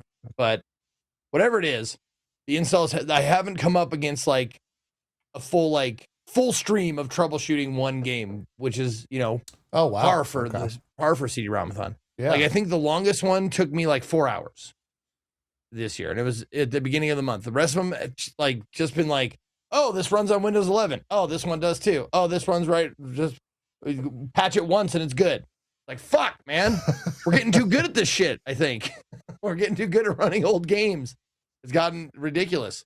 I had one of my community members, Cosmic Blip, who made me a custom Windows 98 virtual machine and XP, and it runs most shit. Like if I can't run on Windows 11, you I should can have usually got run help in from there. your community. You cheated. I know. What are you doing? No, that's the whole thing. No, that's what Don't let those motherfuckers help you. They're hurting you. That's the whole thing. No, the whole thing is getting help from the audience. They're just gotten too good at it. That's You've the attracted truth of the it. smart people. Man, I know, right? Yeah. Yeah, this is I've been bad. actually playing way more games than I wanted to this month. Like way more of the game. Yeah. I've been just tearing through this shit. Because usually, like in CD-ROM-a-thon's past, it'll be like 1 day of troubleshooting, then 1 day of playing the actual game. Yeah. And this day it's been like, okay, we got to run it in like an hour. So I guess we'll play the game for the rest of the stream and then switch. Damn. Wait, so you're on Windows 11 now, like properly? My streaming PC is on 10. My gaming PC is on 11. Okay, gotcha. Yeah. Don't open Notepad. Apparently, I've heard. No, the funny thing is, like, I almost set up a joke for that on my stream, but I'm like, nah. The subject matter of that joke is. Yeah, no, I've been telling so, my chat. I actually hesitated with that comment as well, and we're just going to leave it at that. Yeah. Because the subject matter is not funny. Like, oh, it'd be hilarious. The circumstance that led to it is a little silly, but yeah. Pretty bad. Yes. So I did. But he is now banned sort of, everywhere. Yes, he's. Yep. It's all everywhere. Yeah. I did do sort of a joke where I closed because I'll usually have like my chat up in a window while I'm installing stuff so I can see the chat roll, and so it's just a Chrome tab, and I minimized the Chrome tab, and I was like, don't look, and it was just a folder that said TFT on it. Like, don't look at that. Nice, yeah. They're like, why'd you put it in a folder? Because I'm hiding my shame. That's why. Exactly. Because I did kind of get back into TFT a little bit. Yeah. I'm just playing a game here and there. I haven't started my rank. Oh. I haven't started any ranked yet, but Uh-oh. I'm getting used to this set, and I don't know, man. I don't know if this set like is doing it for me like the old set I previously played, the first set. Well, that's because you just haven't spent enough money. I'm trying to learn. I'm trying to learn. Yeah, trying to learn. Just gotta wail harder, Zeke. You just got to put more money into it. Well, it's not a pay to win thing. Is it? Isn't it? Are you sure? It always is. No, That's I right. never cared about cosmetics, so I think I probably put in like in toto probably like $30 in a TFT. Oh, okay. Just the 3 months that I was playing, I got the battle passes. Speaking of cosmetics, my brother in shame down there in the other corner, Dan's Gaming. I tuned into this guy playing Where Winds Meet. This motherfucker's got angelic ghost-like wings coming off of his body and 30 different goddamn colors. And what the? Someone was using Says the PayPal PoE player. Someone was using PayPal and they were charging stuff and it got on my Oh. account. I don't know like how it There you happened. That sounds very believable. Oh, Yeah, man. I don't got know what wings in the mail. Look, And they won't let me unequip the cosmetics. I'm just like, I gotta look great now. Damn. Look, Dan, you got all your crazy colors and flames and all. I got my cat outfit and I'm good. You know, I'm that good. cat outfit's great. That's Yeah, all. it's I great. got my cat outfit. I'm good to go. That's all I need. Very simple. Mhm. Not much Yeah. to it. I might dye it though. I might They should have change colors on it. paywalled that harder though, because that's happened in games for me very seldom. But like you'll come upon like one frame, you're like, or one frame because it was Warframe that I was like, oh, I like this one, and then you just come upon one thing in the game, and you're like, oh, this is my thing forever because nothing else looks this good, and they've shot themselves in the foot because they put that behind like $2. Yeah. Like you could have put this behind 50 and I would have still paid it. Yeah. Isn't it the case, Dan, I know you've been playing a lot of Warframe recently. Isn't it the case in Warframe where when you see someone in Warframe now, you can just like straight up copy their entire outfit and make it yours? Isn't that a thing? I believe if you look at their profile, you can copy their cosmetics and Yeah. then see what they have and then paste it onto your profile. That's Just cool. Make it easy. That's pretty Wow. neat. That's dangerous. And if you don't That's have something dangerous. from the shop, you can conveniently buy it from Oh, the shop. From that- no, that's curse The you, convenience Reb. That's alone. what. I know It's a Rebecca's free-to-play like, game. They got to make their money somehow. Somewhere Reb Forb is like, oh, I just made $30. What? Yep. What's going on? Oh man, that's great. That's great. Yeah. Are you deep into? You bounce around in a lot of these games, Dan, and like Warframe and Where Winds Meet. Yeah. You're doing the. Warframe is my off stream game. I'll just grind hours and hours and hours and hours. I'm rank legend 1 now. I'm gonna get 2 soon. Okay. Yeah, I've just been playing. What does that inquire? Like what does that mean? Every time you max out a weapon or a frame, you get experience points on your account, and then your rank level is how many of those experience points you have. So to get legend rank 1, you have to max out many different frames, many weapons, and then also clear the map, clear steel path. But yeah, I love Digital Extremes. They're one of my favorite developers ever because they're so communicative. They listen to the feedback from the community. They respond when they do something bad and fix it right away. And they're just a great developer. And I love the game. It's such a comfy vibe to go. It's a power fantasy game where it's not a challenging game most of the time. It's just like a power fantasy. You go in and just one shot everything in the room and you move on to the next room and just do it for hours and hours. It's fun. Yeah. But yeah, I love the game. It's super fun. They just announced, they just had a dev stream last week where they showed the next Warframe. Oh, It's going to be a painter themed Warframe. what does that mean? Oh, like Expedition, yeah. We don't know exactly what the abilities are, but she's a big, beautiful woman, and her paint is her power, and we don't know what her abilities are yet. But it's going to be something to do with paint. Huh. That's all we know. Okay. We don't know I think like her name is archetype, Foley. like We damage. don't know what we don't know. We're gonna find out everything next dev stream, which is in February. Oh, okay. All right. Also, they showed Vauban is getting a light rework and then also an heirloom skin. Heirloom skins are these beautiful reworks they do of the old Warframes that kind of look basic before the game got a lot better. And he's going to get a really cool rework and a really beautiful skin that's just going to be like, I'm instantly buying it because it's going to be gorgeous. They got you. They got you in your wallet. They got Dan. me. Yeah. They got me. Yeah, it was funny. I tuned into your stream the other day when you were playing. I think you were doing a Where Wins Meat sponsor, and I saw that your goose score was like slightly above mine, and so I sat there and complained to my chat, and I was like, "Chat, how do I get a little bit more than?" They're like, "Oh, you got to go. Have you been upgrading?" No, I haven't upgraded that. Oh, okay, let me go do that. All right, There we go. I got above Dan. We're good.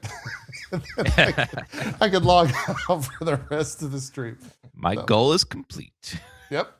It's all good. I'm the superior goose. Are you level 80 already in the latest update? I've been taking a little break. I'm gonna go back in tomorrow with the big update. I think they're pushing an update tomorrow. Yeah. And I'll be playing then, catching my character up and stuff. Cool. Yep. Where Ones Meets still. I'm playing after stream today, so still got me in it. Still logging in every day. What else? Anything else? You guys been? I'm trying to think. I've just been playing way too much fucking League for like 2 months stop me straight. if you want me to talk about a game that I've been playing. Let's see: KOTOR 2, Harandia, Age of Empires 2, Starship Titanic. How much Age of Empires did you play? A day. A whole day? Yeah. I got that one working pretty quick. How much rage was involved in Age? Not a ton, because like I sit there and I'm like, hey chat, how does this work? Hey chat, what should I do? Hey chat, what's this? I will say that at least Age of Empires, like I jibed with Age of Empires more than I did with Warcraft 2. Okay. Yeah. That's interesting because they're so different in like what you control. Yeah. I guess it's easier to zerg, or it's easier to get a mass amount of forces in like an Age of Empires, right? Than it is compared to Warcraft. So maybe that's why. I don't know. Could be. Well, the mechanics of the game were more user friendly in AoE 2. I think that was the main point. Like Warcraft 2 is pretty like, oh, you can only do this. You can only have this many people. You can only, like, Age of Empires 2 is like, no, if you want that whole thing, you just drag a square around them. You can have them all move together. Yeah. Like Warcraft was like, you can have 6. I was like, fuck that, dude. What the fuck? Yep. That was the big deal around Age of Empires, just the unit selection stuff. Yeah. But that was good. I mean, as far as RTSs go, like I got Age of Empires 2 a lot better than I did Warcraft. Let's see. What else did I play? Deus Ex Invisible War. I played that, and man, that game is good, but it is fucking boring. Like it's weird to say. It's weird to say that because hold on. Yeah, explain, please. Explain. Yeah, I will explain. Also, code, jump in whenever you want. Oh, that game doesn't exist. The gameplay itself is great. Common knowledge for Deus Ex fans. Yeah. It feels like an actiony third-person game, but like, man, the voice actors in the game, it caught them on their fucking like after a night of binge partying or something, because they're like, oh yeah, the world's gonna end and we're gonna do this, and it's like, Jesus, liven it up a little bit. Christ, these are not bad voice actors either. They're like named voice actors that you've heard of, and they're just like, those were early days, man. They just fucking talk like this, and I'm just like, what is your problem, dude? Give me some life in these lines, because they're saying like epic shit, but they're delivering it like fucking Ben Stein. Like, and then today we're gonna go and destroy this thing that might kill the world and mutate everybody. And it's like, are there stakes? Is there something like, is there a plot that matters? Does this matter to you guys at all? Like that was the weirdest thing to experience, is like, there's a lot of voice acting lines and they're all said really boringly. The gameplay itself wasn't bad. Tracks. The story also not too bad. I like the idea that you can like towards the end of the game, spoiler alert for a 25-year-old gamer, or however old it is, that like at the end you have like 3 choices you can make, or 4 choices you can make, depending on what faction. But by the end of it, I was just like, I don't want to hear any more dialogue anymore. I just want to end the game. So what's the fucking fastest way that I can end it? And it was like, oh, you side with this guy. And I was like, okay, I side with them. They're like, all right, just go over here and kill that guy, and then you win. And the world loses, but you win. And I'm like, oh, okay, that's fine. I was The world so not loses, invested. but you win. I Yeah, was that's so fair. not invested because the characters weren't. They were like, I guess the world ends. I'm like, yep. Oh well, shuck you darn. Let's roll credits. Here we go. Other than that, like, it was a great game that was just Other poorly than that. executed. Yeah. I love it. I love it. Oh, But yeah, man. no, I'm glad I played it. I mean, it's not an overly long game. I finished it in 2 streams, so I think it took me like maybe 10 hours, something like that. Okay. But yeah, I mean, you could honestly, I think it might be better if you just played the game with the voice dialogue off and just read it in your head. Yeah. Because your head would give it more character than they did. Well, there's a remaster coming out for that in about 2 weeks, I think. I heard about that. Yeah, I heard Wait, about that. I hope they of replace the Invisible voice War? acting. Of Deus Ex, yeah. I think it's Invisible Invisible War War. is the second. There was a remaster that came out and then they pulled it. You're Is talking it- about that one, are you? Chat, is it the first one? Which one is it? I know it's a remaster, but I don't know which one it is. Yeah, I think there was a remaster of the first game, but then they pulled that. So I don't know what like the current thing is. Am I gonna play it? No. I'm looking at it on Steam. Deus Ex Remastered is That's the first one. announced. Yeah. Yeah. That's from Yeah, no, Asper. basically they announced that one, and then everyone was like, "These people look worse than the original game." Like literally, they look in trying to make them look better, you have made them look legit worse than the original game. And then they pulled it, and they pulled the actual whole ass remaster, and we haven't. I don't think we've heard of a new date yet. Oh, okay. I thought it was on so- February. I don't know where I pulled that date from. Out of my ass, apparently. And as far as Invisible War goes, I heard, but I never like bothered to confirm it, but like I heard that Invisible War is not canon to like the Deus Ex story or something. I Oh think. God, well, you're gonna I- get Coke going. Here we go. Oh God. No. The joke is that it doesn't exist. Because Okay. it's really bad, and like not only is it really bad, it takes some really unfortunate steps backward for the franchise. Like the general ammo thing and the whole interface is just garbage, overcooked and then garbaged again. It like everything. Yeah, the game interface is sucked. Yeah, that was terrible. dumb. It's terrible. The story's not that good. It doesn't really have the same hit at all as the originals. So it was the Deus Ex fans jokingly say it's actually Deus Ex the Invisible Game because it does not exist and That's we do great. not want it to.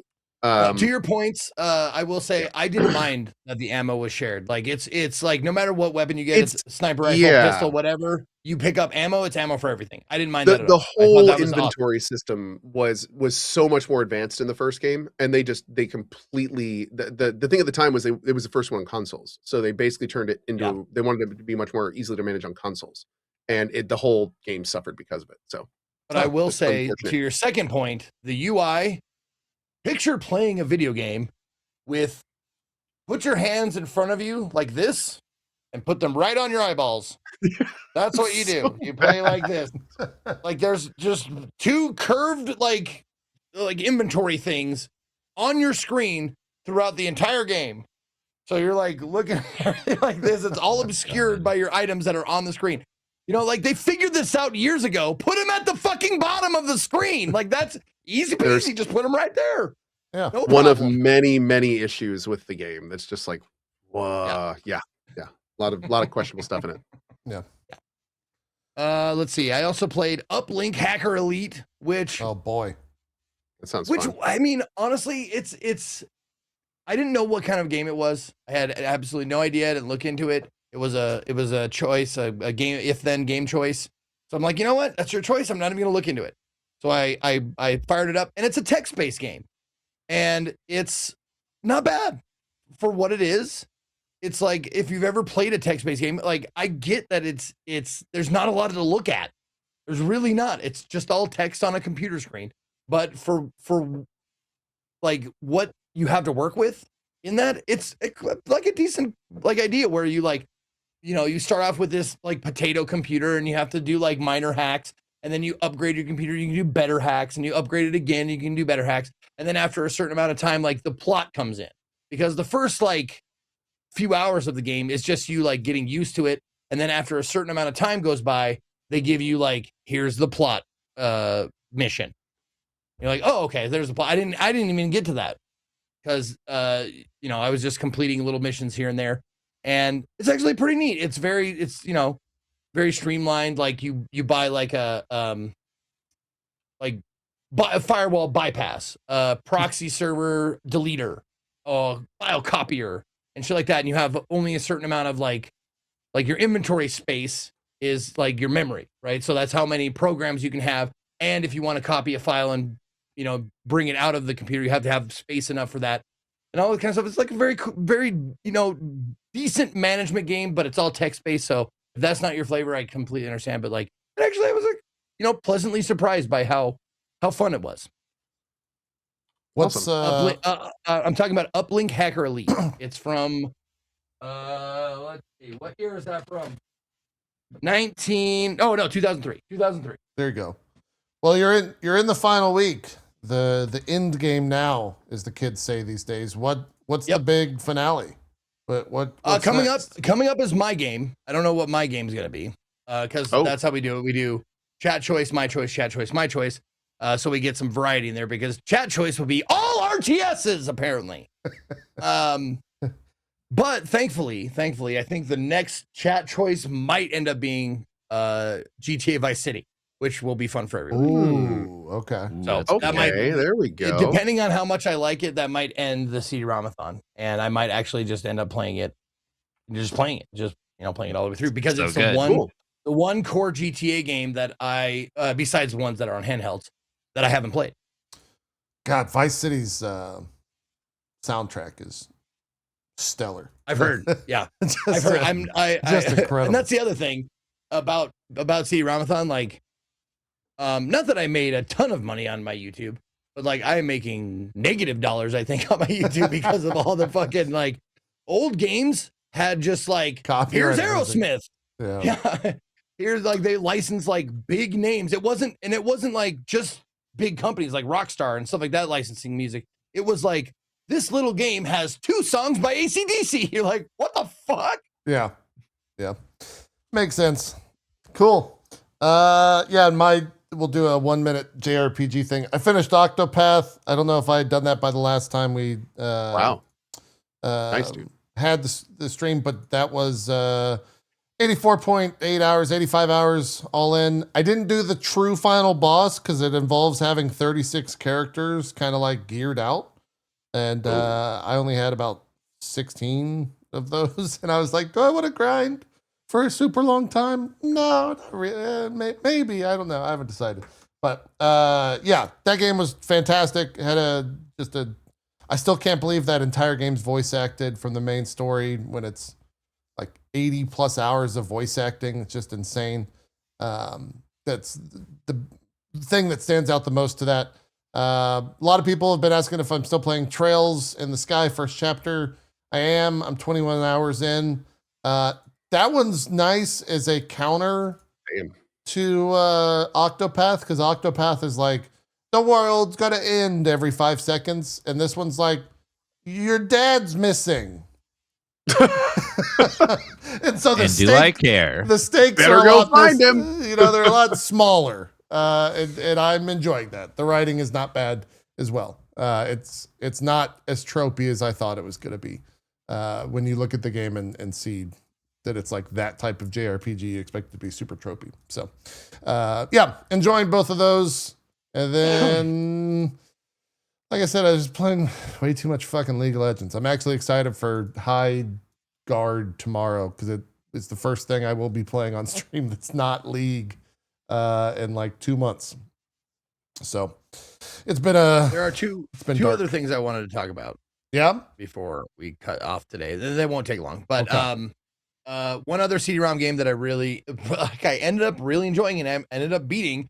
I didn't expect it to be that good was Heavy Metal FAC. Oh, no kidding. Is that Yeah, the one with FAK the lady on it? The lady on the Yes. cover? Yes, it is. Like- Heavy Metal is an iconic series from back Yeah. in the day. Yeah. That's super cool. And I ended up playing Heavy Metal FAC 2. Like I played it all the way through, and it was actually really fun. It's not a huge time commitment. It only took me it took me 2 streams, so again 9 to 11 hours ish. But yeah, it has all the you change it, you're the main character, you're the heavy metal cover chick, and you change outfits as you go along. Like, oh, here's the swamp outfit. Guess what? It's red leather, red leather thong. Oh, here's the final battle outfit. It's black leather thong. You're like, yay! That's why everyone in chat was like, great game. Solid game. That's great. Yeah, Love but that honestly- one. Great game. not that aside, it's actually a pretty great 3D platformer shooter kind of game. It's like even more exploitative sexually the Tomb Raider. It's like Tomb Raider, but Oh, yeah. Yeah, big more time. thongs. That's what it felt like to me.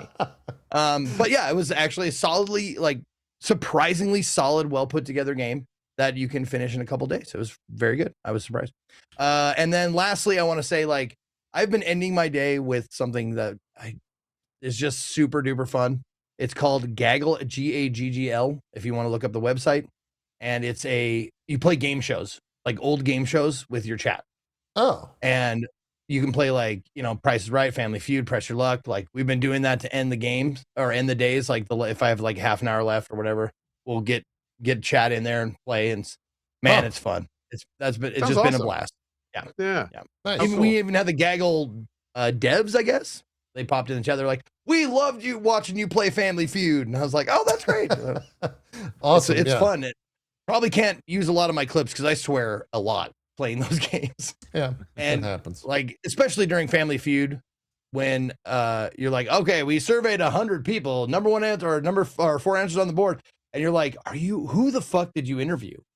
Did you interview people with brain damage? Is that who you got for these things? All right, name something you bring to a barbecue.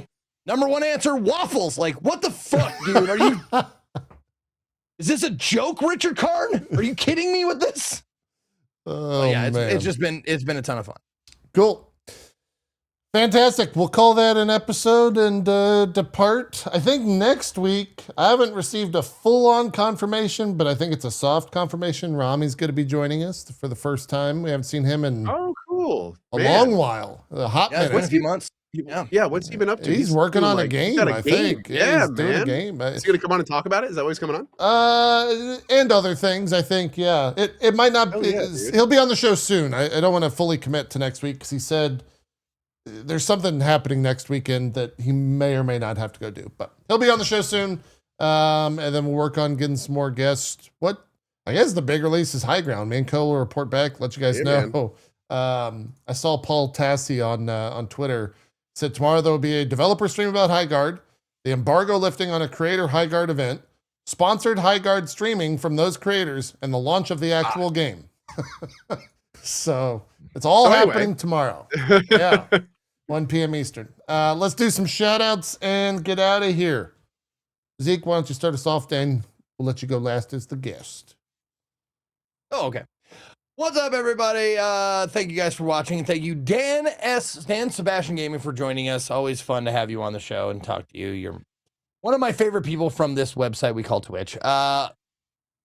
People who are second to that are Co and JP. So thank you very much for being my co-host every week. My name is Ezekiel the III. You can find me at / Ezekiel_III on Twitch, Twitter, and YouTube. And Ezekiel the III, all spelled out, on Instagram, TikTok, and Blue Sky. If you want to catch me, I take Mondays off, so I won't be streaming tomorrow. We do reruns on Mondays, but on Tuesday, oh shit, I said I was gonna pick a game and let you know on Drop Frames, and I have not picked my game. Oh wait, yes I did. Hold on, wait a minute, I did. This has been a damn roller coaster, man. Yeah, what Jesus, man? Don't The put it in fucking- my happening? emotion. Oh I no! put 2 games right next Oh, to now my he's thing. lost it. This is the worst No! bit. Oh This man. is just Shut the up, dude. stupidest Shut bit. up. I think I gotta had gotta him. go, guys. I thought this was a Do your professional shout-outs behind him show. real I quick. can already Okay, hear. go ahead. Somebody else do shout-outs, but you're gonna like it. Whatever I it can is, already I know hear you're gonna like Co's it. kids just crying in the back. right They want to here. see I their know, father, man. Zeke, God, and he Terrible. won't let him go. What a monster. Anyway, thank you guys so much for watching. As always, thank you to JP and Zeke. And Dan, as always, the one of the best guests we ever have. Thank you, Dan. Hope you I stay found it. warm with all okay. Anyway, I'm gonna be playing more Factorio this week. Tainted Girl as well. We've got Nioh coming up, some sponsored stuff too, and all sorts of things. I hope to see you in the channel this week. Hopefully get lots of games on it. And if I don't see you then, see you next week. Thanks for watching. Oh, one other thing. I was gonna mention this. So as you guys know, I am working on a little game called Emberville. In 2 days, we have a major trailer coming out, and I will go ahead and I've teased it, but I'll let you know the 2 voice actors you're going to hear in it are Alex Jordan and Doug Cockle, and it's going to be awesome. It's going to be on a major site for a long time, and it's going to be amazing. So it's going to be like in 2 days. So see you soon for that. Fantastic. Hey, if you need cheap voice actors, I know a guy. Yeah, definitely let me know as long as it's not you. It's Dan. Dan's Gaming. Do some shout outs. Yeah, Dan! Woo! Thank you guys for having me on the show. It's always a pleasure to be on here. You guys are all wonderful. I'm Zeke's already in, by Dan's the way. Gaming. Also the Dan's Gaming. Spam your chats. I'm currently playing Abiotic Factor. Loving that. This upcoming week, I'll be playing Code Vein 2 as well. That comes out on Tuesday, I believe, the early access. We're checking that out. Hopefully it's good. And I'm going to check out that Nioh 3 demo because I did not know it was open world. So now I'm going to check that out. I think it's on the 29th for Nioh. So that'll be coming up for me. Again, thank you guys for having the show. You guys are all awesome. Love you guys. And thank you for having me on the show again. Fantastic. Zeke, what'd you find? Show and tell. I have not decided between these 2 games yet, but these are my 2 that I'm struggling with for Tuesday. I've got Alien versus Predator or Star Trek Away Team.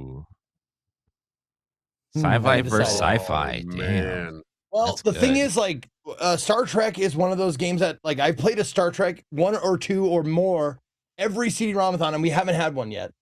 But also, Alien versus Predator, I somehow left it off the fucking voting list. AVP might be the answer there.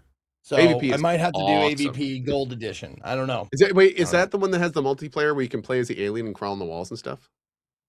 Yes, multiplayer levels, co-op, deathmatch, Predator and Alien tag, last man standing. That was Yeah. so much fun. I loved that back in the day. LAN man. and internet play up to 8 players. Wow.